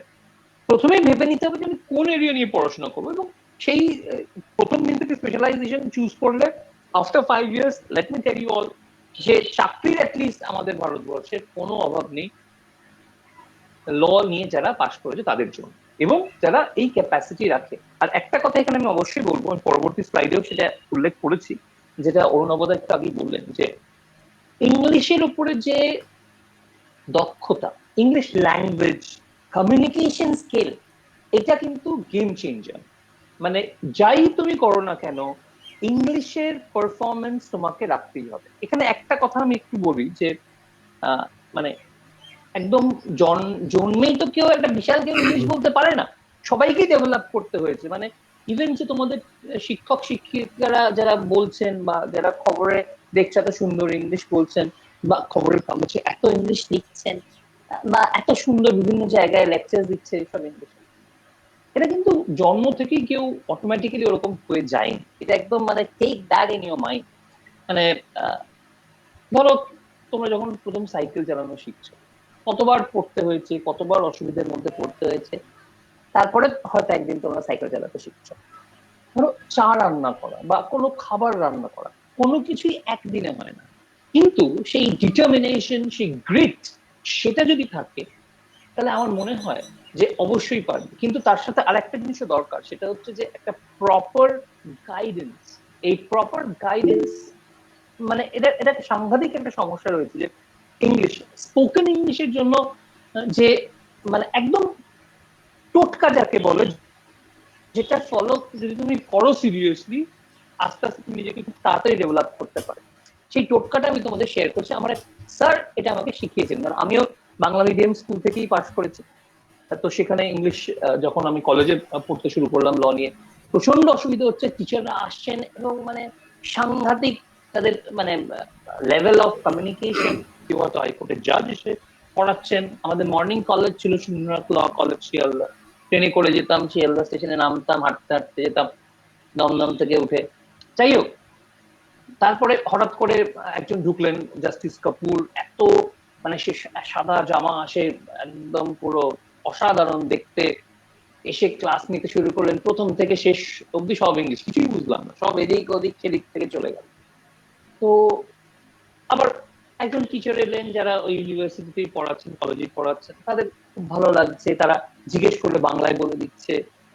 কিন্তু আমরা বুঝতে পারতাম যে যারা প্র্যাকটিশনার্স, যারা এসে পড়াচ্ছেন, বা যারা জাজেস যারা এসে আমাদের ক্লাস নিচ্ছেন, আর যারা কনভেনশনাল যারা এখনকার টিচার, তাদের মধ্যে একটা বিস্তর ফারাক রয়েছে। ফারাকটা কি, যে টিচাররা আমাদের সমস্যাটা বুঝতে পারছে, কিন্তু জজ সাহেব বা উকিলরা যারা এসে পড়াচ্ছেন, তারা বুঝতেই চাইছেন না বা পারছেন না যে যাদেরকে উনি ওনারা পড়াচ্ছেন বা বোঝাচ্ছেন তারা বুঝতে পারছে কি। তারা আসছেন, পড়াচ্ছেন, চলে যাচ্ছেন। তো আমরা কয়েকজন মিলে একদিন গেলাম স্যারের কাছে, যে আমাদের হেড স্যার, যে স্যার এরকম সমস্যা হচ্ছে, কিছু কিছু বুঝতে পারছি, কিছু কিছু স্টুডেন্টরা বুঝতে পারছে, বাকিরা তো বুঝতে পারছে না, কি করবো? তখন বললো, দেখো এটা তো কিছু করার নেই, তোমাকে নিজের ইংলিশ ডেভেলপ করতে হবে। তো গত 12 বছর ধরে ইংলিশে কিছু করতে পারলাম না, বাংলা মিডিয়ামে পড়ে এখন আমি রাতারাতি কি করে একবার ইংলিশ সব করে ফেলবো? তখন স্যার হাসতে হাসতে বললে, একটা কাজ করো, যদি তোমার সত্যি ইচ্ছা থাকে ইংলিশ বলা বা ইংলিশ শেখা, তোমাকে একটা জিনিস মাথায় রাখতে হবে। আমি বললাম, স্যার বলুন কি? বললেন, স্যার তুমি করতে পারবে তো? আমি বললাম, হ্যাঁ স্যার, চেষ্টা করবো, অবশ্যই চেষ্টা করবো, খুব সিরিয়াসলি তখন আমরা বললাম। তখন বললো, ঠিক আছে, তোমরা একটা কাজ করো, তোমরা ইংলিশে ভাবতে শুরু করো। ইংলিশে ভাববো কি? ভাবা তো নর্মালি যা দেখতে পাচ্ছি এই কাপটায় কফি আছে, ব্ল্যাক কফি, সেটা খাচ্ছি। তখন উনি বললেন যে এটা এই জিনিসটাই তুমি মানে ভাববে যে একদম ছোট ছোট 3 থেকে 4টে শব্দের ইংলিশের সেন্টেন্স কনস্ট্রাক্ট করবে এবং সেটা বলতে থাকবে। যেরকম আই এম সিটিং, আমি বসে আছি, আমি দাঁড়িয়ে আছি, আমি আই এম স্ট্যান্ডিং, আমি হাঁটছি, আই এম ওয়াকিং, আমি কফি খাচ্ছি, আই এম ড্রিঙ্কিং কফি। ছোট ছোট 3-4টে শব্দ নিয়ে যেটা আমরা নর্মালি দেখতে পাচ্ছি সেটা কন্টিনিউয়াসলি ইংলিশে নিজে নিজে করতে থাকো, ভাবতে থাকো। কিছুক্ষণ পরে দেখবে তুমি হয়তো হারিয়ে ফেলেছো, তুমি হয় বাংলায় ভাবছো বা অন্য কিছু ভাবছো, কিন্তু আমাকে কন্টিনিউয়াসলি আবার নিজেকে সেই জায়গাতে নিয়ে আসতে হবে, একদম ছোট ছোট করে। যা দেখছি চোখের সঙ্গে, আমি ওয়াচিং টিভি, আমি ওয়াচিং কম্পিউটার, আমি ইউজিং আ মোবাইল ফোন, একদম 3-4টে শব্দের মধ্যে। বা তুমি এটা রোজ রোজ করতে করতে করতে তুমি ঠিক একদিন পারবে। আর let me tell you my dear friends who are sitting everywhere, যে সত্যি কিন্তু এটা সাংঘাতিকভাবে কাজ দিয়েছে। শুধুমাত্র আমার ক্ষেত্রে নয়, আমাদের এন্টায়ার ব্যাচের ছেলে মেয়েরা আস্তে আস্তে কিন্তু অনেক ইমপ্রুভ করলো only in a span of 10 থেকে 15 days। কিন্তু আমরা খুব মেটিকুলাসলি এই জিনিসটা করেছিলাম। তো অভিনবদার এই বক্তব্য আমি বলবো, এই টাইপের soft skill of learning and মানে স্পিকিং ইংলিশ, এটা কিন্তু সাংঘাতিকভাবে কিন্তু কাজে দেবে তোমাদের প্রত্যেকের জীবনে, এবং কোনো অসুবিধা তোমাদের হবে না। লই পড়তে আসতে হবে তার কোনো ব্যাপার নেই, যে কোনো তোমরা স্টাডি করো না কেন, তোমরা একদম মানে দারুণ ভাবে সাকসেস পাবে। শুধু এই ইংলিশের স্পিকিং স্কিলটা খুব ভালোভাবে তোমাদের ডেভেলপ করতে হবে। আচ্ছা, coming back to law as a career and specially in service, অনেক কর্পোরেট সেক্টরস আছে, কর্পোরেট সেক্টরের জব আছে, যেটা একটু আগে বললাম। যেরকম ধরো টাটা, এই যে আমাদের এখানে রয়েছে TCS, tata consultancy service, basically তো কম্পিউটার নিয়ে সব কাজ করে বিভিন্ন, কিন্তু ওখানেও তুমি দেখবে একটা আলাদা জায়গায় রয়েছে যেখানে কমপ্লিটলি যারা কাজটা করছে, যারা তারা হচ্ছে উকিলরা, বিভিন্ন ধরনের এগ্রিমেন্ট ড্রাফট করা, বিভিন্ন রকমের বিভিন্ন অ্যাসপেক্টস গুলোকে দেখা, নতুন নতুন কি কি চেঞ্জেস আছে তার কমপ্লায়েন্স করা, এই এন্টায়ার জিনিস কিন্তু একটা কর্পোরেট সেক্টর জবের মধ্যে রয়েছে। এবং সেখানে কিন্তু প্রচুর মাইনে দেওয়া হয়। যারা মানে ভাবছো যে আমি একটা ভালো চাকরি চাই, আমার ভালো মার্ক, মানে পয়সা পাবো, আমি অনেক উন্নতি করবো, সেই দিক থেকে আমার ফ্যামিলিকে ডেভেলপ করবো, আমার মনে হয় কর্পোরেট জব তাদের ক্ষেত্রে কিন্তু খুব কাজে লাগতে পারে। কিন্তু আরেক শ্রেণীও আছে যারা মনে করেন যে মানুষের জন্য আমি বাঁচি, পয়সার জন্য নয়। তাদের জন্য কিন্তু আরো আরো অনেক চ্যালেঞ্জিং কাজ আছে, যে কাজগুলো এনজিওসরা করে, আন্তর্জাতিক সংস্থা যেরকম ইউনাইটেড নেশনস তারা করেন, অনেকে আরো নিজেদের মতন বিভিন্ন সংস্থা ডেভেলপ করে যারা এই টাইপের জিনিস। এরকম আমি দেখেছি যে 4-5 জন মিলে একটা ক্লাব ছিল, তারা নিজেরাই ভাবলো যে না আমরা যারা একদম আমফানে বা এই যে রিসেন্টলি সমস্যাটা হলো, তাদেরকে খাবার দেবো। তারা সবাই মিলে গিয়ে একসাথে খাবার দিল, বা রাস্তার যা পশু তারা বাজে অবস্থা রয়েছে, তাদেরকে আমরা অ্যাটলিস্ট কিছুটা হলেও চেষ্টা করবো খাবার দাবার দিতে। এই টাইপের অর্গানাইজেশনও করে। তো তোমরা যদি 4-5 জন একসাথে মিলে ল পড়াশোনা করো এবং সাবসিকুয়েন্টলি নিজেদের এরকম সংস্থা তৈরি করতে চাও, তাহলে কিন্তু প্রচুর প্রচুর সহযোগিতা তুমি পাবে, বিভিন্ন জায়গা থেকে পাবে। তোমরা একটা পার্টনারশিপ করতে পারো নিজের অর্গানাইজেশনের। বিভিন্ন ধরনের এখানে এলপিও, এলপি সব শব্দগুলো ব্যবহার করা রয়েছে, এগুলো বিভিন্ন অর্গানাইজেশনেরই বিভিন্ন নাম, বিভিন্ন বৈচিত্র্যময় অর্গানাইজেশন গুলো। এন্টারপ্রেনারশিপ এই শব্দটা তোমরা হয়তো শুনছো বা খুব তাড়াতাড়ি শুনতে পারবে। সেন্ট্রাল গভর্নমেন্ট হোক, স্টেট গভর্নমেন্ট হোক, এখন কিন্তু এন্টারপ্রেনারশিপের জন্য কিন্তু অনেক ফান্ডিং কিন্তু অ্যাভেলেবল। তো আমার মনে হয় যারা চাও যে এরকম 4-5 জন বা 10 জন মিলে একটা এন্টারপ্রেনারশিপ করবে, যেখানে গরিব মানুষদেরকে তোমরা আইনি সাহায্য দেবে, সেক্ষেত্রে কিন্তু এন্টারপ্রেনারশিপের একটা দারুণ সুযোগ সুবিধা আছে। 3 লাখ 4 লাখ বিভিন্ন রকমের টাকা দিয়ে তোমরা তারা মানে you'll get these money to start your own business when it comes to law. অন্যান্য প্রফেশনের ক্ষেত্রেও দিচ্ছে, অন্যান্য বিজনেসের ক্ষেত্রেও দিচ্ছে। তো এই অপরচুনিটিস গুলো কিন্তু তোমাদেরকে মাথায় রাখতে হবে যে এগুলো আছে। একটা জিনিস মনে রাখো প্রত্যেকে, যে জিনিসটা অনেকটা দূরে, তোমরা এখানে, এইখান থেকে এই জায়গাটাতে পৌঁছতে গেলে এই দিনকে এসে ভাবলে চলবে না। আজ থেকে ভাবতে হবে যে কোন সিঁড়িটা আমাকে যদি প্রপারলি আমি স্টেপ ইন করি, তাহলে ওই জায়গাটা আমি ওই টাইমের মধ্যে পৌঁছতে পারবো। This is the most important thing এবং আজকে হচ্ছে এই দিনটা যেখানে তোমরা এই সিঁড়িটাতে দাঁড়িয়ে আছো, আর যদি তোমরা ল নিয়ে পড়তে চাও তাহলে তোমাদের ওই সিঁড়িতে পৌঁছাতে গেলে এই মাঝে এই অ্যাসপেক্টস গুলো, এই সময়গুলো এইভাবে ব্যবহার করলে ওই জায়গায় তোমরা পৌঁছতে পারবে। একটু আগে অর্ণব আবার বলেছিলেন যে প্রত্যেকটা মানুষের মধ্যে কিছু কিছু স্কিলস আছে, সেগুলোকে বা কিছু কিছু তার মানে বৈশিষ্ট্য আছে, তারা সেটাকে এক্সপ্লোর করবে। সেটা আমি একদম অ্যাপ্রিসিয়েট করি সেটাকে। এবং তোমাদের কি থাকতে হবে তার একটা আমি 5-6টা জিনিস আমি লিখেছি এখানে। সত্যি কথা বলতে কি প্রত্যেকেরই মানে প্রত্যেকটা মানুষের কিন্তু এই বিশেষ গুণগুলো কিন্তু আছে প্রত্যেকটা মানুষের। কিন্তু যারা ল নিয়ে পড়াশোনা করতে চাইছো তাদের কিন্তু এই অ্যাসপেক্ট গুলোতে একটা প্যাশন থাকতে হবে। কেবলমাত্র থাকলেই চলবে না, সেটাকে এক্সপ্লোর করতে হবে, সেটাকে এক্সপ্লয়েট করতে হবে, এবং সেটাকে কিন্তু একটা জীবনের প্রিন্সিপাল হিসেবে রাখতে হবে। কিরকম কি কি সেই বিষয়গুলো? 1 নম্বর হচ্ছে অনেস্টি, 2 নম্বর হচ্ছে ইন্টিগ্রিটি, 3 নম্বর হচ্ছে কারেজ, 4 নম্বর হচ্ছে হার্ড ওয়ার্কিং, 5 নম্বর হচ্ছে ফোকাসড, 6 নম্বর হচ্ছে you have to think like that of a leader, আর লাস্ট হচ্ছে স্যাক্রিফাইস। যারা আইন নিয়ে পড়াশোনা করতে চাইছো বা আইন নিয়ে পড়াশোনা করার কথা ভাবছো, তাদের যদি এই বিষয়গুলোতে বা এই যে 6-7-8টা জিনিসের মধ্যে তোমাদের মনে হচ্ছে যে আমাদের সমস্যা আছে, এগুলো আমাদের পারবো না, তাহলে আমার মনে হয় ল তোমাদের জন্য নয়। কিন্তু তোমরা যদি মনে করো যে না, একজন গরিব মানুষকে সাহায্য করলে আমার ভিতরে একটা স্ট্রেংথ আসে, দারুণ ভালো লাগার জায়গা আসে, আমার মনে হয় ল তোমার জন্য।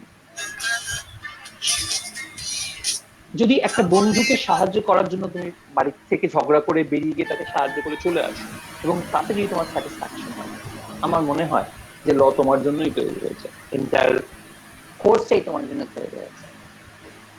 কোনো একটা পার্টিকুলার বিষয় হঠাৎ করে জানতে চাওয়ার জন্য যদি তোমার মনে হলো আমি ইন্টারনেটটা দেখি, আমি গুগলে সার্চ করে দেখি ওয়ার্ডের মানেটা কি হচ্ছে, এর অ্যাপ্লিকেশনটা কোথায় আছে, আমার মনে হয় ল এক্স্যাক্টলি তোমার পড়া উচিত। অনেস্টি দেখে যদি তোমার মনে হয় যে সত্যি এই মানুষের অনেস্টি দেখে আমার নিজের খুব ভালো লাগছে এবং আমি নিজে এরকম হতে চাই, আমার মনে হচ্ছে এক্স্যাক্টলি এই মুহূর্তে যে this is the course that all of you should take and study and work together.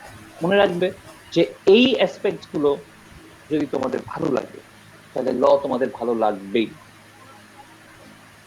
কি পাবে পড়াশোনা, এই ল নিয়ে পড়াশোনা করে কি পাবে? একদম প্রথমেই বলে রাখি, যেটা সব থেকে আগে পাবে সেটা হচ্ছে রেসপেক্ট।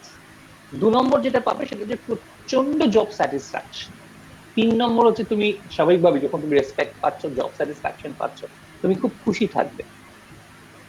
আদার্স লুক আপন ইউ, এই শব্দটার মানে হচ্ছে যে আশপাশে পাড়ার লোকেরা দেখাবে তোমার নাম করে যে ওর মতন হও তাদের নিজেদের ছেলে মেয়েদেরকে।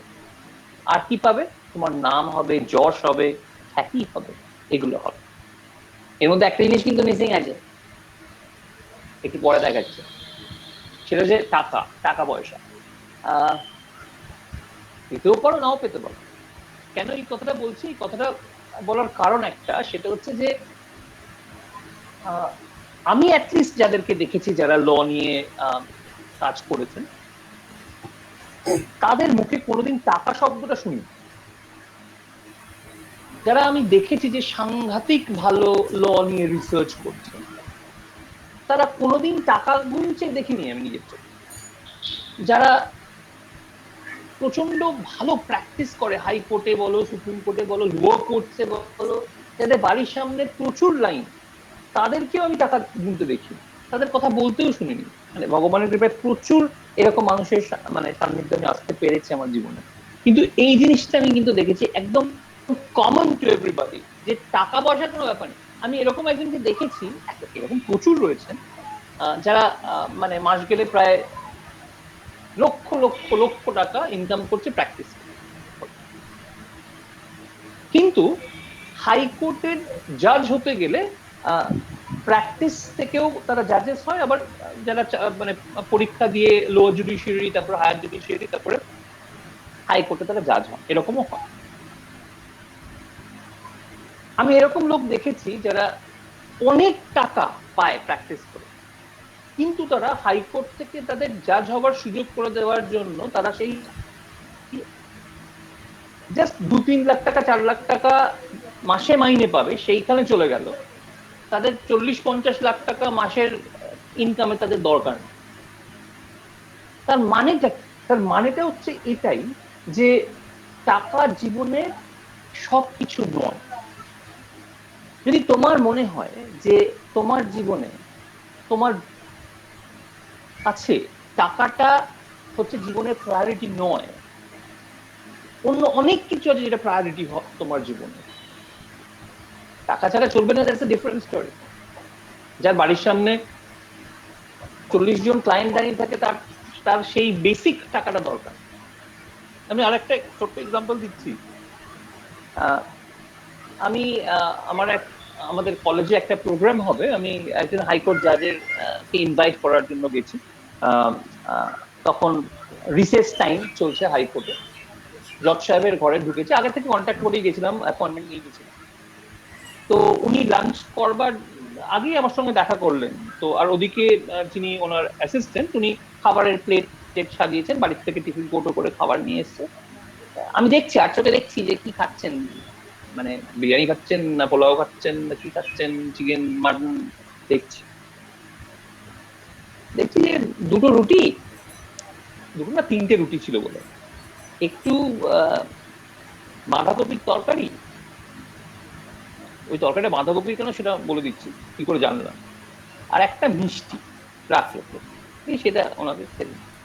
তো উনি সেটার থেকে একটা টুকরো ছিঁড়ে একটু বাঁধাকপি তরকারি নিয়ে আমার দিকে হাত বাড়িয়ে দিয়েছে। সত্যি কথা বলতে কি, বাঁধাকপির তরকারি আমার খারাপ লাগে তা নয়, কিন্তু মানে জজ সাহেব বাঁধাকপির তরকারি রুটি দিয়ে আমাকে দিচ্ছে, আমার তো মানে এটাকে আমি আদেশ হিসেবে ধরবো নাকি মানে বন্ধুত্বপূর্ণ একটা ব্যাপার নিয়ে ধরবো, না হ্যাঁ বলবো না বলবো বুঝতে পারছি না, বলার তো কোনো প্রশ্নই নেই। ওটা নিয়ে খাওয়ার পরে বুঝতে পারবো এটা বাঁধাকপির তরকারি। তো এই 3টে রুটি একটু তরকারি একটা মিষ্টি, টোটাল তার কস্ট কত হয় যদি আমরা হিসেব করে দেখি, ওটা বেশি কিন্তু হবে না আমার যতদূর মনে হয়। এবং একটা মানুষের মানে আমি হাইকোর্টের জাজের একটা এক্সাম্পল দিলাম, আমি আমার বাড়িতে আমার বাবার ক্ষেত্রেও দেখেছি রাত্রিবেলাতে এই জিনিসটাই খান, হয়তো মিষ্টিটা খান না, তোমার বাড়িতে হয়তো একই জিনিস তুমি দেখবে, হয়তো তার সাথে একটু ডাল থাকবে বা কিছু থাকবে, হয়তো টিফিন কেরিয়াতে ডাল নিয়ে উনি আসতে পারবেন না বা এদিক ওদিক পড়ে যেতে পারে বলে আনেন। তো যেটা আমি বলতে চাইছি সেটা হচ্ছে যে মানুষের নিড যেটা, গ্রিড কোনো টাকাতেই সম্পূর্ণ করা যায়, নিড যেটা সেটাকে সম্পূর্ণ করার জন্য যে অর্থনৈতিক যে প্রয়োজন, আমি হলফ করে বলতে পারি আমাদের ভারতবর্ষে একটা অ্যাডভোকেটও দেখাতে পারবে না যে তার সেটা নেই। হ্যাঁ, হয়তো বিশাল বাড়ি হচ্ছে না, ডাজ নট ম্যাটার, তাদের কাছে স্যাটিসফ্যাকশনের ইন্টারপ্রিটেশনটা আলাদা। কিন্তু এই যারা এত কিছু করার পরেও মনে করছে ঠিক আছে টাকার দরকার নেই, আমরা এই প্রফেশনেই এগোবো, আমি বলবো যে তোমাদেরকে এই 3টে জিনিস ডেভেলপ করতে হবে। একটু আগে ইংলিশের এক্সাম্পলটা আমি দিলাম, ইংলিশটা ডেভেলপ করো, প্রত্যেক মুহূর্তে এটা ভাবতে থাকো যে 2-3টে ওয়ার্ডের মধ্যে যে I am sitting, I will go to sleep, I will eat, I will drink, I will play, I am using my mobile phone, এটা একটা ভাবতে থাকো, বলতে থাকো। যে সাবজেক্টটা নিয়ে তোমরা পড়াশোনা করবে, যদি সেটা আইন হয়, অবশ্যই সেই আইনের উপর একটা সাংঘাতিক দক্ষতা তোমাকে আনতে হবে। আর একদম প্রথমে যেটা আমি আলোচনা করেছিলাম যে ওই জিনিসটা ডেভেলপ করতে হবে যেখানে তুমি নিজেকে তোমাকে দেখতে পারবে, অনেক ওপরে নিজেকে নিয়ে গিয়ে দেখতে পাবে তুমি নিজেও ওখানে রয়েছে এবং এক্স্যাক্টলি কি একটা প্লে চলছে, একটা খেলা চলছে, তুমি সেই জায়গাটাকে নিজেকে দেখতে পাবে।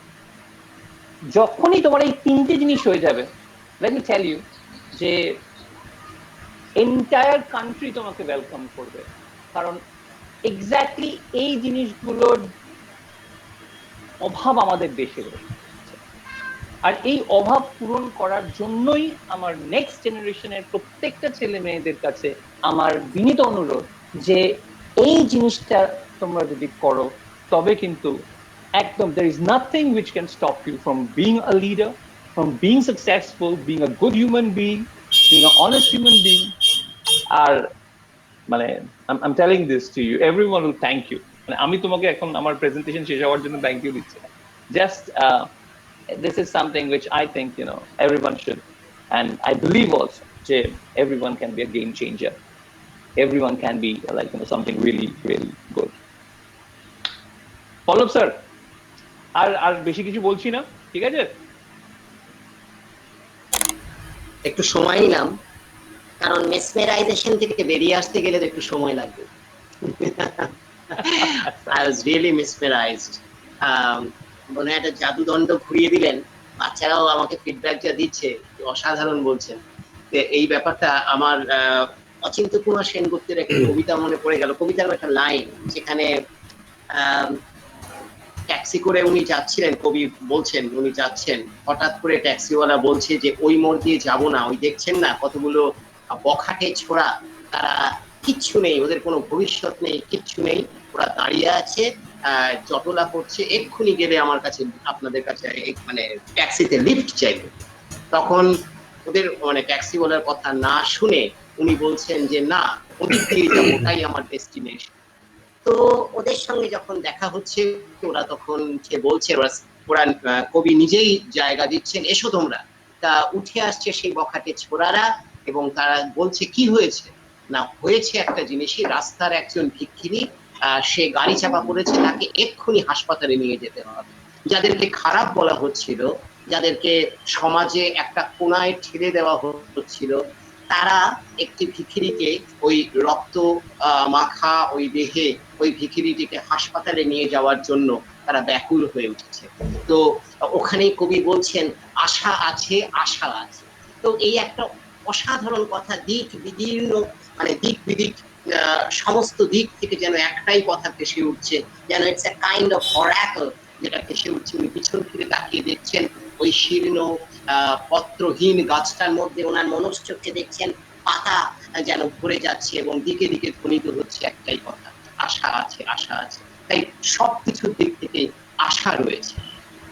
আশা রেখো জীবনের সর্ব অসম্ভব। আইন আমাদের মধ্যে কিন্তু একটাই কথা আমাকে আমার এক মানে উকিল বন্ধু বলেছিলেন যে মানুষের জন্য আইন, and law always has a human face. এটা একটা বিরাট কথা, এবং এটা কিন্তু আমরা বারবার ভুলে যাই, আমরা অনেক সময় ভুলে যাই। আপনি যেন সেটাই বারবার করে মনে করিয়ে দিলেন এতটা সহৃদয়তার সাথে। আগে অরুণাভবাবু এত চমৎকার বলেছেন, তারপর আপনি।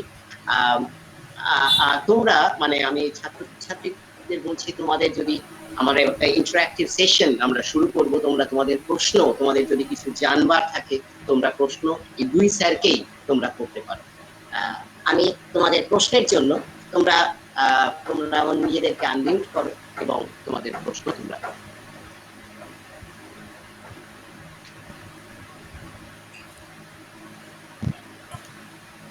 তোমাদের প্রশ্ন করো।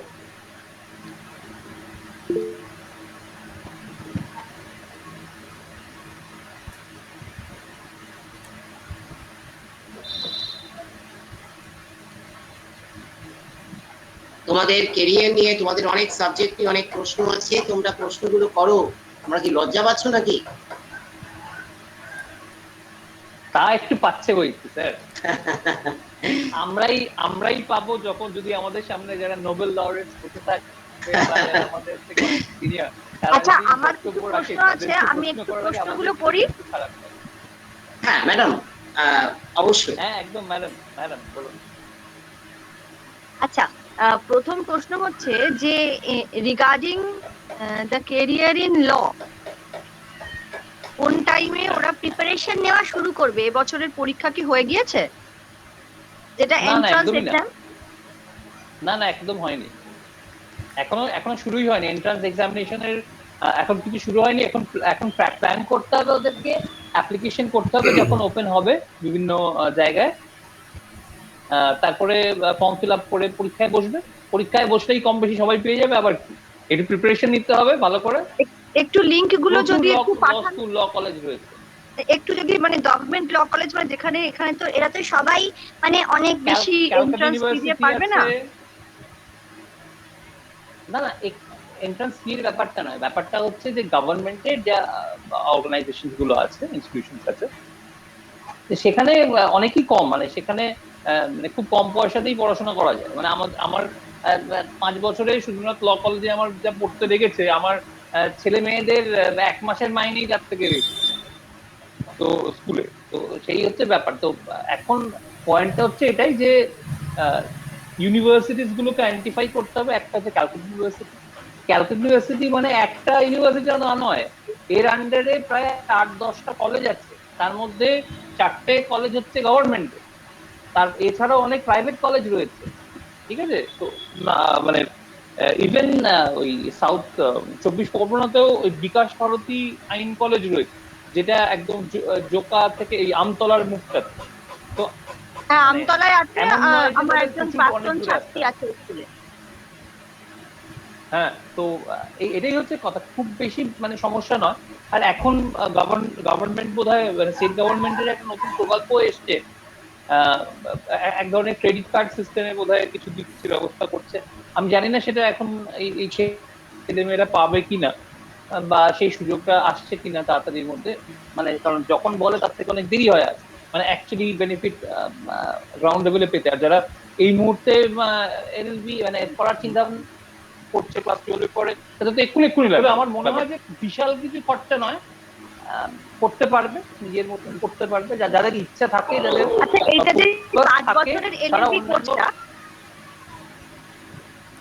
এই যে আরেকটা প্রশ্ন করছি, সেটা হচ্ছে যে একটা আছে 5 বছরের এলএলবি কোর্স, আর আরেকটা আছে যেটা ওই ইন্টিগ্রেটেড বিভিন্ন যেগুলো বিএ এলএলবি বা বিকম এলএলবি, এই দুটোর মধ্যে ডিফারেন্সটা কি? না বলে দিচ্ছি। 5 বছরের শুধু এলএলবি কোর্স আর এখন আর নেই। 5 বছরের যে কোর্স গুলো আছে সেগুলো হচ্ছে ইন্টিগ্রেটেড কোর্স, যেটা একটু একদম প্রথমেই বলেছিলাম, বিএলএলবি অথবা বিকম এলএলবি অথবা বিএসসি এলএলবি অথবা বিবিএলএলবি, এই 4 ধরনের আমরা দেখতে পাচ্ছি রয়েছে। এখন আমরা চেষ্টা করছি এন্টায়ার ভারতবর্ষে বিটেক এলএলবিটাকে নিয়ে আসার চেষ্টা করছি। এখনো পর্যন্ত সেই জায়গাটা আমরা এখনো নিয়ে আসতে পারিনি সেরকম ভাবে। কয়েকটা জায়গাতে আছে, তাও দুটো জায়গাতে। তো যাই হোক, সেটা কথা না। এই যারা মানে উচ্চ মাধ্যমিক পাশ করার পরে যারা ল নিয়ে পড়াশোনা করতে চায়, তাদের প্রত্যেকের জন্যই 5 বছরের কোর্স। আর একটা কোর্স আছে, সেটা হচ্ছে 3 বছরের কোর্স। এই 3 বছরের কোর্স কারা করতে পারবে? যেরকম যারা এই 5 বছরের কোর্সটা করলো না, উচ্চ মাধ্যমিক দেওয়ার পর তারা ভাবলো যে আমি সায়েন্স নিয়ে পড়াশোনা করতে চাই, হয়তো সায়েন্স নিয়ে পড়াশোনা করলো, হয়তো তার প্রথমে খুব ভালো লাগছিল জিনিসটা, সেই জন্য সেই জিনিসটা নিয়েছে, কিন্তু হয়তো তারপর দেখতে পেলো যে সেটা তার প্যাশন নয়, সে ওটা নিয়ে এগোতে চাইছে না। বা কেউ ইংলিশ মানে বিএ নিয়ে পড়াশোনা করতে চাইলো, তারপরে সে ভাবলো যে না, আমি একটা প্রফেশনাল কোর্স করতে চাই। তাদের জন্য এই 3 বছরের কোর্সটা রয়েছে। এই কোর্সটা অ্যাপ্লাই করতে গেলে বা এই কোর্সটা করতে গেলে সবার আগে তাদের একটা অন্য বিষয়ে গ্রাজুয়েশন থাকতে হবে। সেই গ্রাজুয়েশন থাকার পরেই কেবলমাত্র এই 3 বছরের কোর্সে তারা ঢুকতে পারে। This is a post graduation course. আর যে 5 বছরের যে ইন্টিগ্রেটেড কোর্স, সেটা হচ্ছে বিএলএলবি এই মুহূর্তে সব থেকে বেশি চলছে, আর কয়েকটা জায়গাতে বিকম বিএসসি এলএলবিও রয়েছে, আর বিবিএলএলবিও রয়েছে। স্যার, জার্নালিজমের পরে কি পড়া যাবে স্যার? যে কোনো কিছু করার পরে যাবে। 3 বছরের কোর্সটা যে কোনো গ্রাজুয়েশন ডিগ্রি করার পরে করা যায়। স্যার বলছি, কম্পিউটার অ্যাপ্লিকেশনটা নিয়ে যদি একটু কিছু বলেন। কম্পিউটার অ্যাপ্লিকেশন নিয়ে আমি একটা কথাই বলতে পারি, আমার যেটা মানে ভবিষ্যতে মনে হচ্ছে, যেটা তোমরা যখন মানে আরো প্রফেশনাল ক্যারিয়ারের মিডল ফেজে থাকবে, 10 ইয়ার্স বা 7 ইয়ার্স বা 15 ইয়ার্স, দুটো বিষয়ে আমাদের ভারতবর্ষের সাংঘাতিক, ভারতবর্ষের কথা সারা পৃথিবীতে সাংঘাতিক ভাবে এফেক্টিভ হবে এবং অ্যাপ্লাই করবে। একটা হচ্ছে কম্পিউটার এবং technology oriented subject. Blockchain technology এসে গেছে, প্রফেসর বলছিলেন অন্যবোধ, যে আর্টিফিশিয়াল ইন্টেলিজেন্স এগুলো চলে এসছে, রোবোটিক্স চলে এসছে। এই টেকনোলজি একটা অ্যাসপেক্ট আসছে।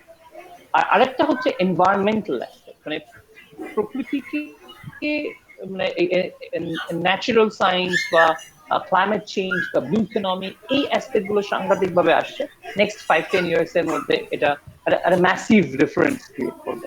মানে যারা এই দুটো সাবজেক্টে যে কোনো একটা সাবজেক্ট নিয়ে কাজ করবে, I would prefer যে মানে young people should take up either of the two. বা যারা ল নিয়ে পড়াশোনা করতে চাও তারা তাদের সাইবার ল, এই যে এখন দেখতে পাচ্ছি যে ওই বাড়িতে বসে বসে সবার মানে পকেট থেকে টাকা চলে গেল, এই টাইপের জালিয়াতি, যে অনলাইন আইনের ভাষা বলতে গেলে প্রচুর ভাষা বেরিয়ে আসবে মুখ থেকে, সেটা বলতে চাইছি। ইনফরমেশন টেকনোলজি অ্যাক্ট আছে, মানে চ্যাপ্টার 9 চ্যাপ্টার 11 আছে, আই থিঙ্ক অন্যান্য অনেক ধরনের আইন আছে, সেটা না। কিন্তু এই অনলাইন যে আইন, সেইটার কিন্তু সাংঘাতিক একটা ডিমান্ড আসছে ইন দ্য নেক্সট 10 থেকে 20 ইয়ার্স। তো আমার মনে হয় যদি কেউ টেকনোলজি নিয়ে পড়াশোনা করতে চাও অবশ্যই করো, তারপরেও এই 3 বছরের কোর্স ল নিয়ে পড়াশোনা করতে চাও করো, it should be focused in this areas, যেটা আজ থেকে 5 বছর 10 বছরের মধ্যে আমাদেরকে ওভারঅল কন্ট্রোল করবে এবং সেই মার্কেটের ডিমান্ডটা আমরা দেখতে পাবো আসছে। স্যার হ্যাঁ, অর্কভা দলুই বলো। yes sir. So there is any need of computer skills in law? Yeah, definitely. You need to be very, very good in computers. Whatever you do on computer, you need to learn কি করে ওটা করছে, how the system works. You should know that. It is for example, like একটা connectivity ব্যাপার আসছে, একটা সিম card আসছে। এখন এতগুলো ওয়েব সিরিজ আমরা দেখতে পাচ্ছি যে মানে কত সুন্দর জিনিসটাকে আমাদের চোখের সামনে নিয়ে আসছে, সার্ভার কিভাবে বিভিন্ন নোডাল কম্পিউটার গুলো অ্যাক্সেস করছে, এইগুলোর উপরে প্রচন্ড ফোকাস করে যদি তার লিগাল অ্যাসপেক্টস গুলো আইডেন্টিফাই করতে পারো, টেকনিক্যাল অ্যাসপেক্টস আইডেন্টিফাই করতে পারো, তার সোশ্যাল অ্যাসপেক্ট আইডেন্টিফাই করতে পারো, অ্যামেজিং। মানে আমি একটা এক্সাম্পল দিচ্ছি যে only by using false names কি করে হিউম্যান ট্রাফিকিং মানে সাংঘাতিক ভাবে বেড়েছে ইন দ্য লাস্ট 5 ইয়ার্স। মানে ভাবতেই পারবে না যে এত সুন্দর দেখতে একটা ছেলে অ্যাপ্রোচ করছে, মানে ভাবতেই পারবে না যে এটা সম্ভব তোমার জীবনের ক্ষেত্রে কি করে হলো। But actually the point is তারা হচ্ছে একটা চক্রের একটা পার্ট, মানে বিভৎস, মানে ভাবতে পারবে। সো ইটস ভেরি ইম্পর্টেন্ট যে একটা চরিত্র যে তোমার চোখের সামনে চলে আসছে একটু ফেসবুক বা অন্য যে কোনো প্রোফাইলে, তার সত্যতা যাচাই করা। তুমি যদি এই একটা জিনিস শিখে ফেলো, লেট মি টেল ইউ, তোমার সব বন্ধু তোমার কাছে এসে জিজ্ঞেস করবে একটা এই ছেলেটা বা এই মেয়েটা প্রোফাইলটা দেখাচ্ছে এটা ঠিক কিনা, ঠিক কিনা। তো অল দিস থিংস এগুলো কিন্তু খুব ইম্পর্টেন্ট জানা। তো আমি অবশ্যই বলবো computer is a must for everybody.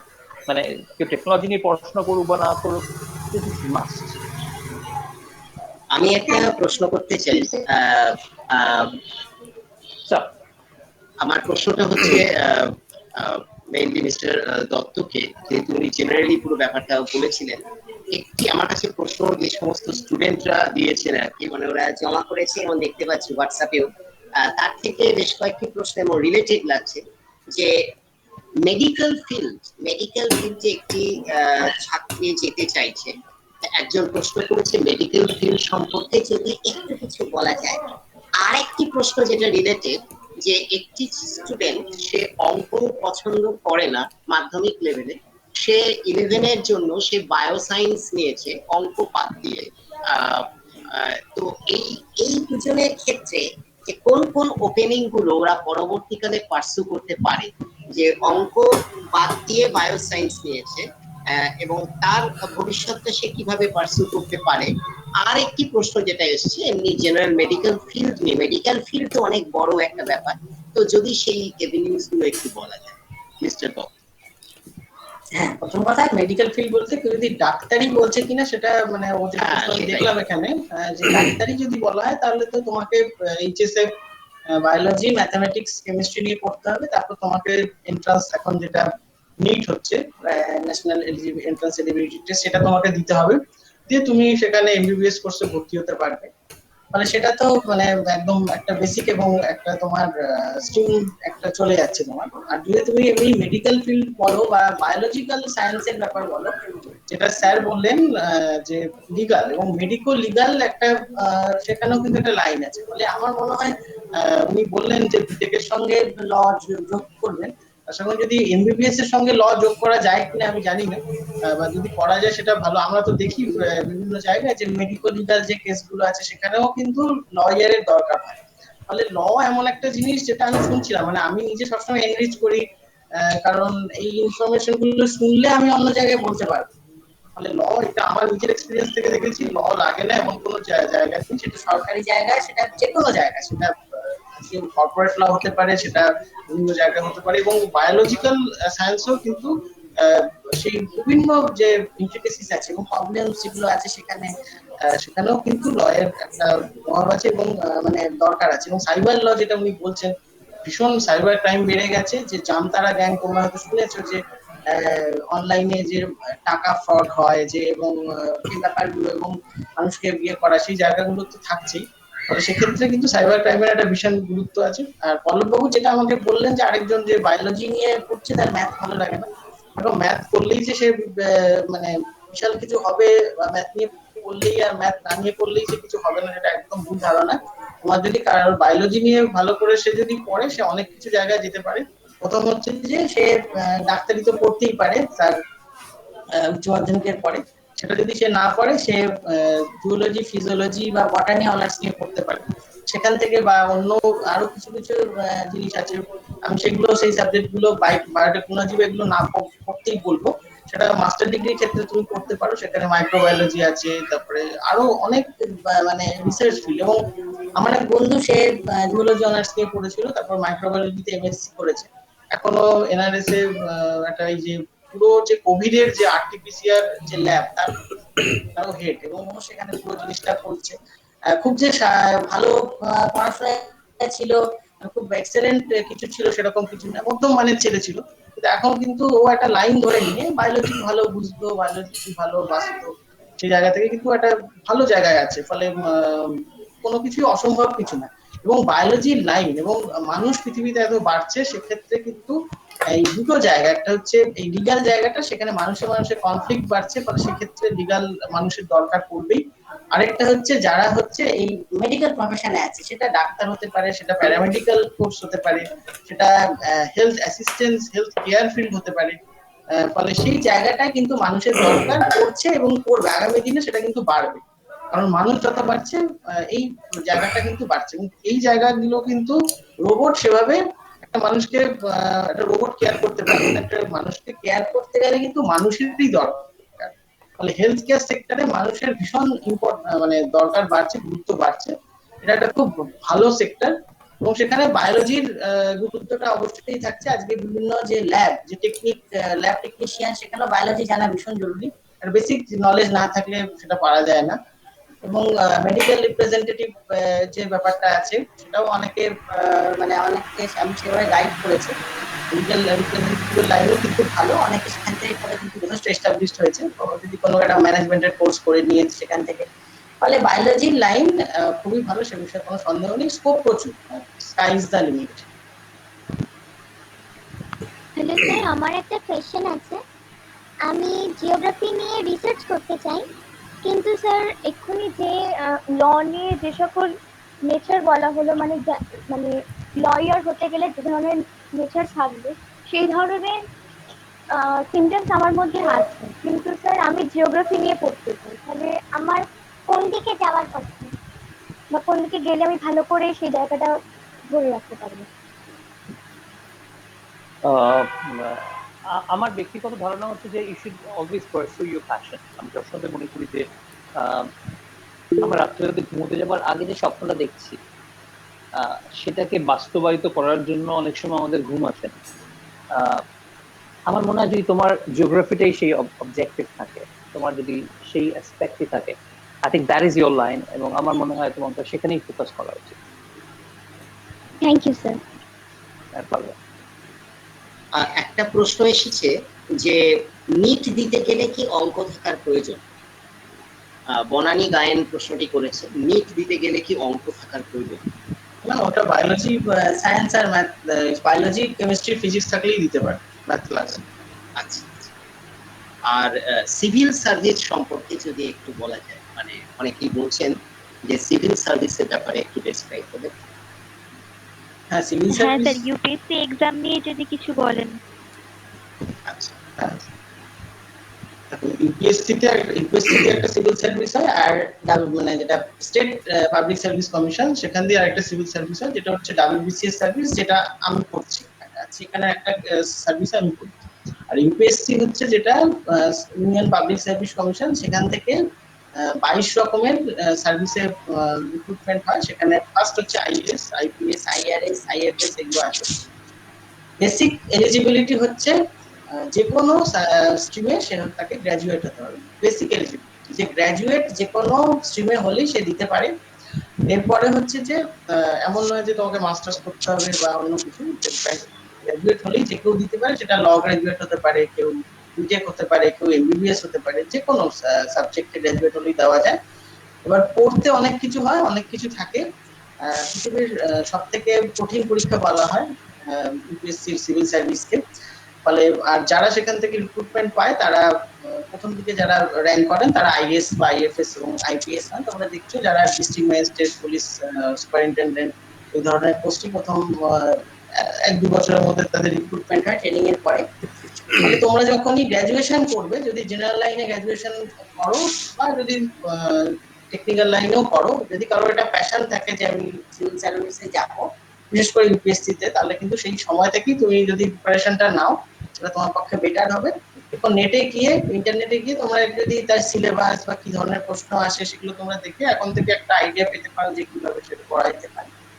R WBCS এর কথা বলবো, ডাব্লিউবিসিএস যেটা West Bengal public service commission নেয়, সেখানেও 3-4টে ক্যাটাগরিতে রিক্রুটমেন্ট হয় ডাব্লিউবিসিএস গ্রুপে।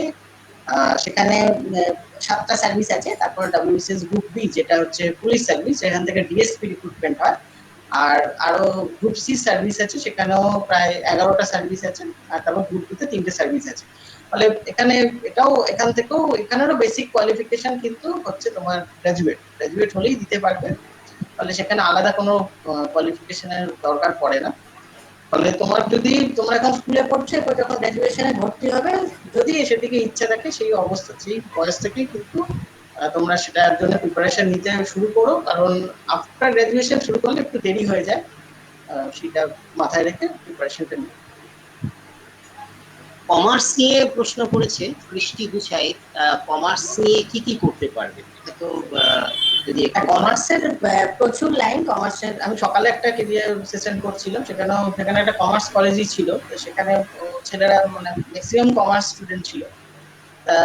কমার্সের প্রথম কথা আমি একদম উপর থেকে শুরু করছি, যে যদি স্পেশালাইজ লাইন থাকে তাহলে হচ্ছে Indian audit account service, West Bengal audit account service, এই সার্ভিসগুলোতে কিন্তু কমার্সের ছেলেমেয়েরা প্রেফারেন্স পায় এবং তারা ভালো করে দিতে পারে।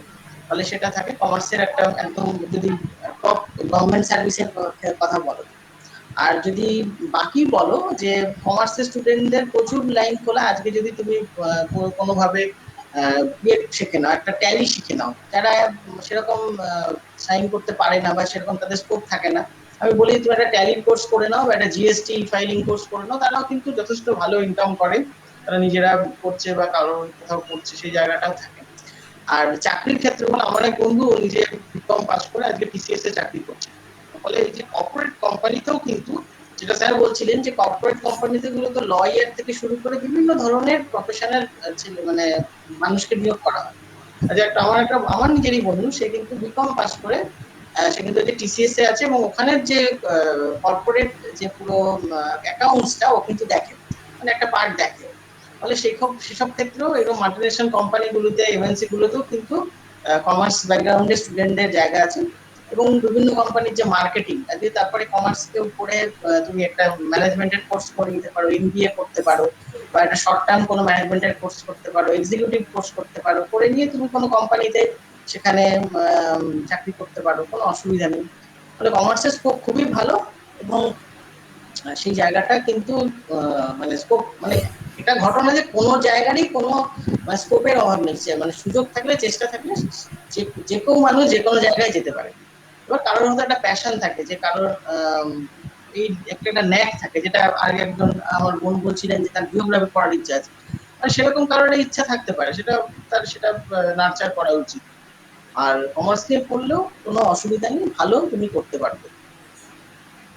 আচ্ছা পল্লব স্যার, আমার একটা প্রশ্ন আছে ডক্টর শম্ভু প্রসাদ চক্রবর্তীর কাছে, যে স্যার, যে মেয়েরা আমাদের যে ছাত্রছাত্রীরা ধরুন ওরা আইন পড়তে চাইছে ভবিষ্যতে, 11-12 ওরা কোন সাবজেক্ট নিলে ওদের সুবিধা হবে?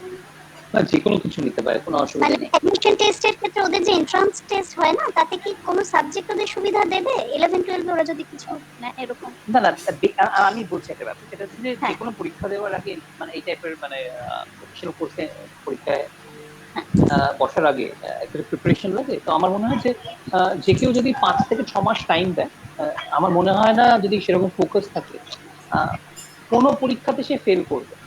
দ্যাট ইজ মাই মানে মানে আমার চিন্তাধারা।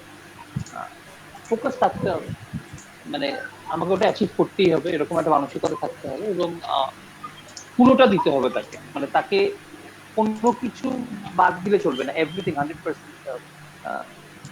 আমার 11-12 আর্টস ছিল বলে আমি একটু বেশি বেনিফিট পাবো, বা সায়েন্স ছিল বলে বেনিফিট পাবো, কমার্স ছিল বলে বেনিফিট পাবো, that is not the point. The point is আমি এই প্রিপারেশন যে টাইমটা নিচ্ছি to sit for that entrance examination, সেটা যদি আমি ভালো করে এক্সপ্লোর করতে পারি তাহলেই হবে। এর কারণ হচ্ছে যে বেসিক যে সাবজেক্টস গুলো আমাদের ল এন্ট্রান্সে আমরা দেখতে পাইতে আসছে, তার মধ্যে রিজনিং থাকে, লজিক্যাল ইন্টারপ্রিটেশন থাকে, ইংলিশের স্ট্যান্ডার্ড এক্সামস থাকে, টেস্ট থাকে, এগুলি থাকে, আর কিছু GK, general knowledge, current affairs থাকে। তো এগুলো আমার মনে হয় না যে আলাদা করে কোনো স্পেসিফিক এরিয়াতে পড়া দরকার। যার যেটা ইচ্ছা আমার মনে হয় সেটাই পড়া উচিত 11-12, এবং তারপরে যদি তার ল করতে আসার ইচ্ছা থাকে তাহলে সেই অনুযায়ী তারা অ্যাডমিশন টেস্টের প্রিপারেশন নেবে অবশ্যই 6 মাস থেকে 1 বছর, তারপরে পরীক্ষা দেবে। ওকে, থ্যাংক ইউ স্যার।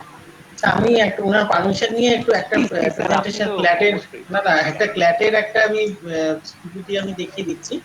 যে ম্যাডাম জিজ্ঞাসা করলেন যে কি পড়তে হয়, এটা কমন ল অ্যাডমিশন টেস্ট, যেটা ক্ল্যাট হয় আর কি, যেখান থেকে প্রিমিয়ার যে ল স্কুলগুলো আছে সেখানে যে অ্যাডমিশন, আর যে এক্সাম প্যাটার্ন সেখানে দেখুন ইংলিশ উইথ কম্প্রিহেনশন থাকে, এলিমেন্টারি সাইডটা নিয়ে নিই। আমি এটা পাঠিয়ে দেবো, দরকার হলে পাঠিয়ে দেবো। এটা আমাদের ওয়েবসাইটেই রয়েছে, এই যে দেখতে পাচ্ছেন ওয়েস্ট বেঙ্গল ন্যাশনাল ইউনিভার্সিটি তো আপনাদের ওখান থেকে নেওয়া হয় এটা।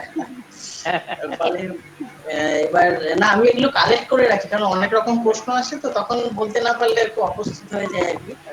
সেইখানে গিয়ে জেনারেল নলেজ থাকে 50, লজিক্যাল রিজনিং যেটা স্যার বলছিলেন, এবং লিগাল রিজনিং। লিগাল রিজনিং এর আমি বই দেখছিলাম, সেটা স্যার ভালো বলতে পারবেন, যে কিছু কিছু বেসিক ল এর উপরে খুব মানে ইয়ে থাকে আর কি, ওইগুলো একটুখানি পড়ে নিলে এগুলো হয় আর কি। আমাদের ওয়েস্ট বেঙ্গলে কিন্তু ক্ল্যাটের পারফরমেন্স খুব ভালো বলে আমি শুনিনি আর কি, সেটা যদি বেটার করা যায় আগামী দিনে। হ্যাঁ, আমি আসলে ওই জন্য জিজ্ঞাসা করলাম যে 11-12 ওরা কোন সাবজেক্ট নিলে সেটা ওদের পক্ষে কোনো সুবিধা হবে। একদম, এটা খুব ভালো মানে একটা প্রশ্ন করেছেন। আমারও নিজে একটা সময় প্রশ্ন ছিল যে এটা কিভাবে গাইড করা যায় ছেলে মেয়েদের ফ্ল্যাটের ব্যাপারে, তখনই আমি স্লাইডটা বানিয়েছিলাম। হ্যাঁ, ওর মধ্যে একটা প্রবলেম যেটা সেটা হচ্ছে যে উচ্চ মাধ্যমিক পরীক্ষা দেওয়ার পরে যদি কেউ ভাবে যে আমি এবার ক্ল্যাট পরীক্ষা দেবো, জানতে পারে, তাহলে তো হবে না। আজকে যেরকম যারা মাধ্যমিক পরীক্ষা মানে পরবর্তী ক্ষেত্রে তারা এই যদি তারা শুনছে এখানে, ইভেন যদি 10 জনও পরীক্ষা দেয় ক্ল্যাটের মধ্যে, আমি শিওর যে 10 জনের মধ্যে 5 জন পাবে।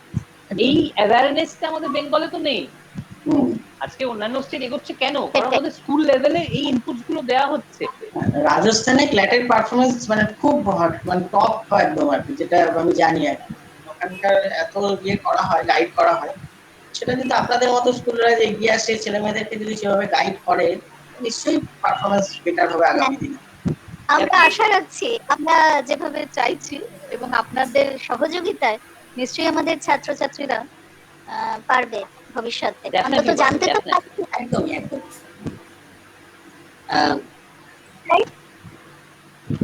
হ্যালো, হ্যাঁ, কেউ প্রশ্ন করবেন? তোমরা কি কেউ প্রশ্ন করবে? হ্যাঁ বলো, শোনো। হ্যালো, সোনালী বিশ্বাস, আনমিউট করো। কে প্রশ্ন করবে?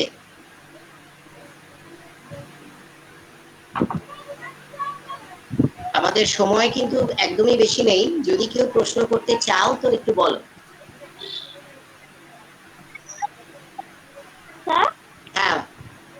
ফার্মাসি কোর্স, হ্যাঁ স্যার, বলো। ফার্মাসি কোর্সটা করতে গেলে আফটার মাধ্যমিক কি করতে হবে?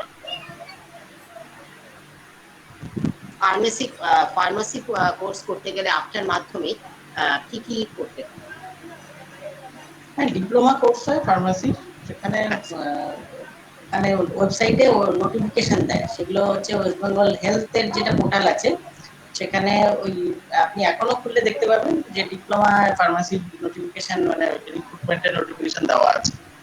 তো ওইখানে ওই ওয়েস্ট বেঙ্গল হেলথের যে পোর্টালটা ডাব্লিউবি হেলথ, ওখানে খেয়াল করতে হবে যে কখন ওর অ্যাডগুলো বেরোচ্ছে অ্যাডমিশনের, তো সেই অনুযায়ী ভর্তি হতে হবে। কিছুই লাগে না, বোধহয় মাধ্যমিক পাস হতে হয় সম্ভবত, ফার্মাসি কোর্স করা যায়।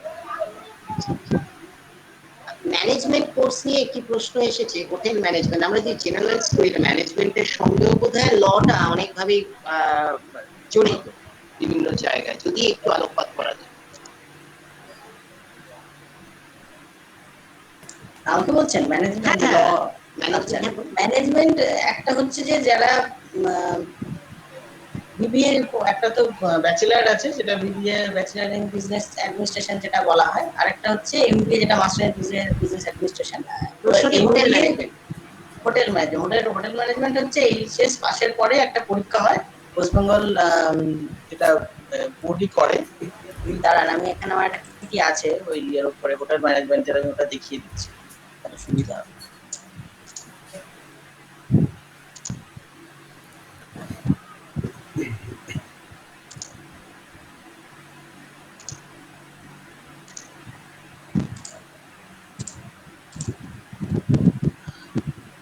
হ্যাঁ, এখানে দেখুন সমস্ত দেওয়া আছে, দেখা যাচ্ছে তো? হ্যাঁ, হ্যাঁ, একটা হচ্ছে ক্যাট যেটা দেওয়া যায়, যেটা গ্র্যাজুয়েশনের পরে কমন অ্যাপটিটিউড টেস্ট, সেটা দিয়ে তো করা যায়। মানে বিভিন্ন যে ম্যানেজমেন্ট স্কুলগুলো আছে আইআইএম থেকে শুরু করে বা টপ যে ম্যানেজমেন্ট, সেখানে পাওয়া যায়। তারপরে যত পার্সেন্টেজ নামতে থাকে তখন অন্য যে ম্যানেজমেন্ট স্কুলগুলো সেগুলো পাওয়া যায়। এছাড়া হোটেল ম্যানেজমেন্ট এখানে দেখুন, এখানে আছে এই ইন্ডিয়ান হোটেল ম্যানেজমেন্ট ইনস্টিটিউট, এখানে কিন্তু হয়। আমি এই পিপিটিটা আপনাকে পাঠিয়ে দেবো, বুঝেছেন? তাহলে সমস্ত ইনফরমেশন ওরা পেয়ে যাবে, যে যেগুলো ওরা জানতে চাইছে পুরো ব্যাপারগুলো, এখানে কি কোয়ালিফিকেশন লাগে, যে প্লাস 10+2 এ 50% মার্কস লাগে, এই ব্যাপারগুলো এলিজিবিলিটি ক্রাইটেরিয়া সমস্ত এখানে আপনাকে দিয়ে দেবো। ঠিক আছে। আমি মিস্টার মুখার্জির কাছেও আমি চাইবো আপনার ওই পিপিটিটাও যদি একটু আমাকে শেয়ার করেন, খুব ভালো। আমি দুজনের কাছেই খুবই ঋণী থাকবো যদি বাচ্চাদের ক্ষেত্রে আমরা এই মানে পিপিটিটা যদি আপনারা যা দেখালেন, যারা 100 জনের এন্ট্রি, তো অনেকেই প্রশ্ন করছে আসতে পারলো না, আমরা যদি একটু শেয়ার করে দিই তাহলে হয়তো অনেকের কাছে আমরা একটু পৌঁছে যাচ্ছি। ঠিক আছে, ঠিক আছে। আর প্রশ্ন থাকলে আপনি পরে পাঠাতে পারেন। হ্যাঁ হ্যাঁ হ্যাঁ। আর আমরা একটা, আচ্ছা অল্প করবো, বলো। স্যার, ম্যানেজমেন্ট সার্ভিসের জন্য কি কোনো নিউ ল্যাঙ্গুয়েজের দরকার হয়? ম্যানেজমেন্ট সার্ভিসের জন্য কোনো নিউ ল্যাঙ্গুয়েজ? হোটেল ম্যানেজমেন্টের ক্ষেত্রে বলছো? বা any management or service? Hotel ম্যানেজমেন্টের ক্ষেত্রে কিছু কিছু সময় যদি অন্য ল্যাঙ্গুয়েজ, মানে যেটা ম্যান্ডারিন বা স্প্যানিশ বা ফ্রেঞ্চ, এগুলো যদি কেউ শিখে রাখে তাহলে তার মানে সুবিধা হয়, কারণ তার বাইরের হোটেলের ক্ষেত্রে বা তার কাজের সুবিধাটা বাড়ে, বা বিশেষ করে সেই ব্যাপারটা আছে আর কি। কিন্তু এমনি মাস্ট কিছু নয়, এমনি না জানলেও সে চাকরি পাবে, সুবিধা কিছু নেই। আমরা একেবারে প্যাক এন্ড অফ দিস আমাদের এই স্যার? রিপোর্টের শেষে চলে এসেছি। হ্যাঁ রিয়া। হ্যাঁ স্যার, বলছি 2021-এর যে লয়ের এন্ট্রান্স এক্সামটা, ওটা কি হয়ে গেছে? না, এখনো হয়নি। ওটা কবে হবে? একটুখানি খবরের কাগজের দিকে নজর রাখতে হবে। তোমরা ওয়েবসাইটটা দেখো, যে ওয়েবসাইটটা ক্ল্যাটের ওয়েবসাইট, ওইটা দেখো। ওটা ক্ল্যাটের ওয়েবসাইটেও আছে, আবার ক্যালকাটা ইউনিভার্সিটির আরো যে এক্সাম হয় সেগুলো ক্যালকাটা ইউনিভার্সিটির ওয়েবসাইটে একটু ফলো করো, তাহলেই হবে। আগে এইচএস এর রেজাল্টটা বেরোবে, তারপরে ওগুলো পরীক্ষাগুলো শুরু হবে। ঠিক ঠিক। তাহলে স্যার কি করতে এটার জন্য? হ্যালো স্যার, বই পড়তে যেটা হবে যে বইটা ভেটেরিনারি, হ্যাঁ, হ্যালো, হ্যাঁ আগে আগে ওরটা কমপ্লিট হয়ে যাক, তারপরে হ্যাঁ, হ্যাঁ, থ্যাংক ইউ, ভেটেরিনারি ব্যাপারে। Thank you. ব্যাপারটা যেটা সেটা হচ্ছে যে অনেক মানে বই আছে মার্কেটে, যে কোনো জিনিসের উপরে স্টাডি করতে গেলে আগে তোমাকে মেটেরিয়ালস গুলোকে কালেক্ট করতে হবে, তারপরে দেখতে হবে যে তোমার গত 4-5 বছরে কিরকম প্রশ্ন এসছে বা কোন এরিয়াতে তারা ফোকাস করছে। এই রিসেন্ট পাস্টে কি কি অ্যাসপেক্টস গুলোকে মানে এন্টায়ার আমাদের পৃথিবীকে পরিবর্তন করেছে, আইনি অ্যাসপেক্ট গুলোকে পরিবর্তন করেছে, সেগুলোকে স্টাডি করতে হবে।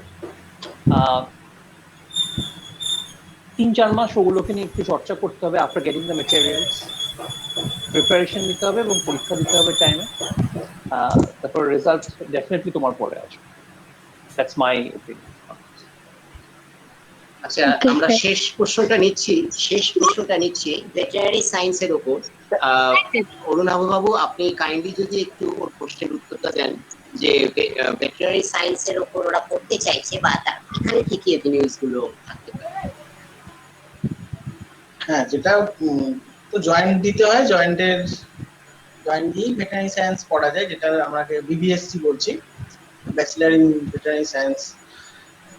এভিনিউ প্রচুর এভিনিউ হচ্ছে, যে একটা তো হচ্ছে ওখানে গিয়ে আপনারা বিবিএসসি পাশের পরে সরকারি, যে আমি যদি সরকারি ক্ষেত্রে বলি, যে আমাদের পশ্চিমবঙ্গ সরকার যেটা block live stock development officer BLDO পোস্টে রিক্রুটমেন্ট করে, ওটা একদম রেগুলার রিক্রুটমেন্ট হয়, প্রত্যেক বছরই প্রায় হয়। মোটামুটি যারা বেলগাছিয়া থেকে পাশ করে তারা সবাই ওখানে পেয়ে যায়। মাঝে কিছু বছর রিক্রুটমেন্ট হচ্ছিল না, তখন ওরা ওই ডাব্লিউবিসিএস দিচ্ছিল। ডাব্লিউবিসিএস যেটা থাকে যে ভেটেরিনারি সায়েন্স শুধুমাত্র ভেটেরিনারি অফিসাররাই, মানে যারা সায়েন্স নিয়ে পড়ে তারাই দিতে পারে। ফলে ওদের একটা, ওদের টিচাররাই যেহেতু খাতা দেখে, ফলে ওরা মানে সবাই মোটামুটি পেয়ে যেত, ডাব্লিউবিসিএস ওরা ভালোই পেত। ফলে সেই সুযোগটা আছে। আর এমনি আপনি নিজের প্র্যাকটিসও কেউ করতে পারে, মানে কেউ বসে থাকে না, ভেটেরিনারি সায়েন্স নিয়ে পড়ে কেউ বসে থাকে না, প্রচুর সুযোগ। তবে এন্ট্রান্সটা পাস করতে হবে, সেই ব্যাপারটা আছে। এর ডিটেলস যদি আপনি চান, আমি ওর যে পুরো ব্রোশিওরটা আমি পাঠিয়ে দিতে পারি। ওখানে কত কি ফিস, কখন রিক্রুটমেন্ট হয় বা কখন অ্যাডমিশন হয়, সব সমস্ত লেখা আছে, সেটা আমি পাঠিয়ে দিতে পারি। হ্যাঁ, পাঠিয়ে দিবেন স্যার। হ্যাঁ, থ্যাংক ইউ। আচ্ছা, আমরা আর প্রশ্ন নিতে পারছি না। তোমাদের প্রশ্ন, আমি যেটা বলছি, তোমাদের প্রশ্ন যদি আমাকে অন্তত হোয়াটসঅ্যাপ করে দিয়ে দাও, আমি কিন্তু ওনাদের কাছে পৌঁছে দেবো, এবং ওনারা নিশ্চয়ই যথাযথ লিঙ্কগুলো আমাকে শেয়ার করবেন। এরপরে আমাদের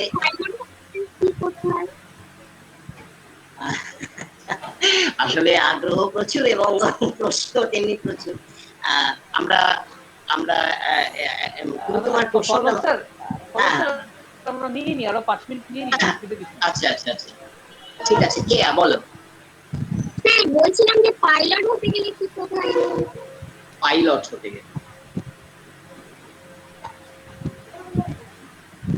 পাইলট দুভাবে হওয়া যায়। একটা হচ্ছে যারা ইন্ডিয়ান এয়ারফোর্সে চাকরি করেন, ইন্ডিয়ান এয়ারফোর্স থেকে তারা পাইলট হতে পারে, কমার্শিয়াল পাইলট। আর একটা হচ্ছে কমার্শিয়াল, তুমি নিশ্চয়ই কমার্শিয়াল পাইলটের কথাই বলছো। আর কমার্শিয়াল পাইলটের একটা ট্রেনিং ইনস্টিটিউট আছে, ইন্দিরা গান্ধী বলে একটা সামথিং, আমার এখন নামটা মনে পড়ছে না। সেখানে একটা অ্যাডমিশন হয়, এইচএস এর পরেই হয়। সায়েন্স থাকতে হয়, সায়েন্স মানে ম্যাথামেটিক্স, ফিজিক্স, কেমিস্ট্রি, এটা তার এইচএস এর সাবজেক্ট থাকতে হয়। সেটার ব্যাপারটা হচ্ছে ওখানে কোর্স ফিটা প্রচুর, মানে প্রায় 50 লাখ থেকে 60 লাখ টাকা মতো সব মিলিয়ে কোর্স ফি পড়ে। মানে সেইটা একটা আছে। কিন্তু কেউ যদি সেটা না এফোর্ড করতে পারে, তারা অনেক সময় তারা মিলিটারিতে জয়েন করে, মিলিটারি এয়ারফোর্সে জয়েন করে, এয়ারফোর্সের পাইলট হয়ে তারপর ওখানে 15 বছর সার্ভিস, 10 থেকে 15 বছর সার্ভিস থাকলে তারা কিন্তু তারপর কমার্শিয়াল পাইলটে তারা ল্যাটারাল এন্ট্রি পায়। ফলে সেই দুটো ভাবে কমার্শিয়াল পাইলট হওয়া যায়।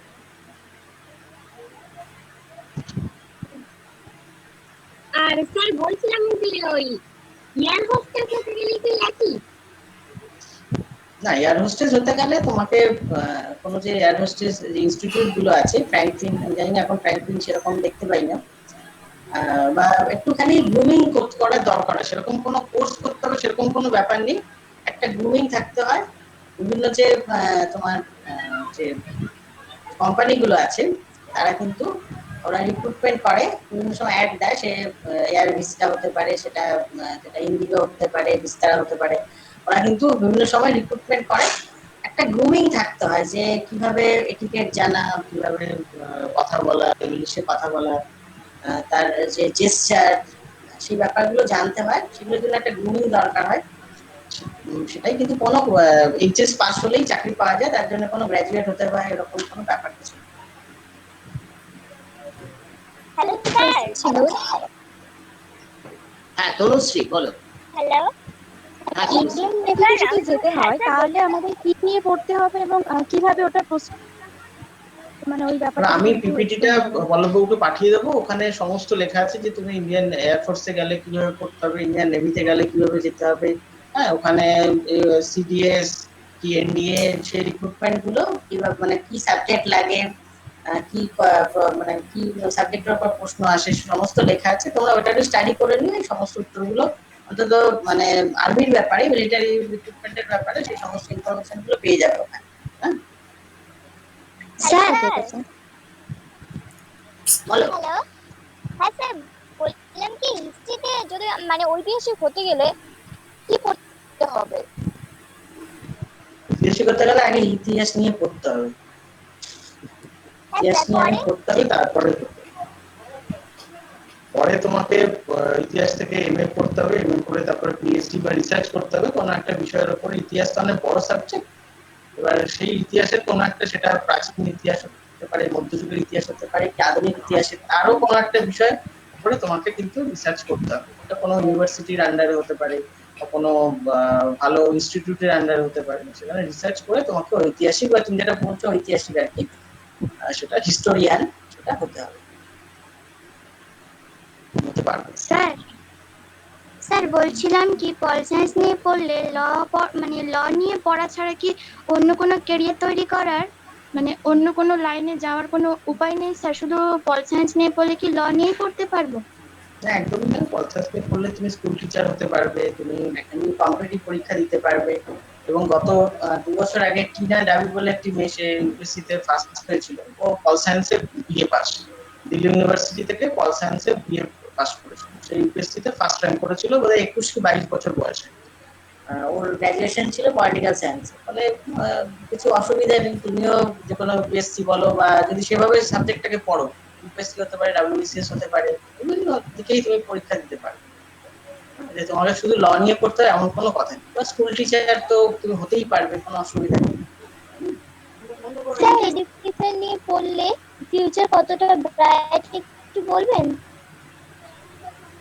হ্যাঁ, ভীষণই ব্রাইট, কারণ তোমাকে এডুকেশন তো একটা বেসিক সাবজেক্ট না। আজকে ভারতে, মানে পৃথিবীতে মানুষের সংখ্যা বাড়ছে, সেখানে ফলে সেই জায়গাটাতে এডুকেশনের স্কোপও বাড়ছে, আর নতুন নতুন স্কুল হচ্ছে, নতুন নতুন ইনস্টিটিউট তৈরি হচ্ছে।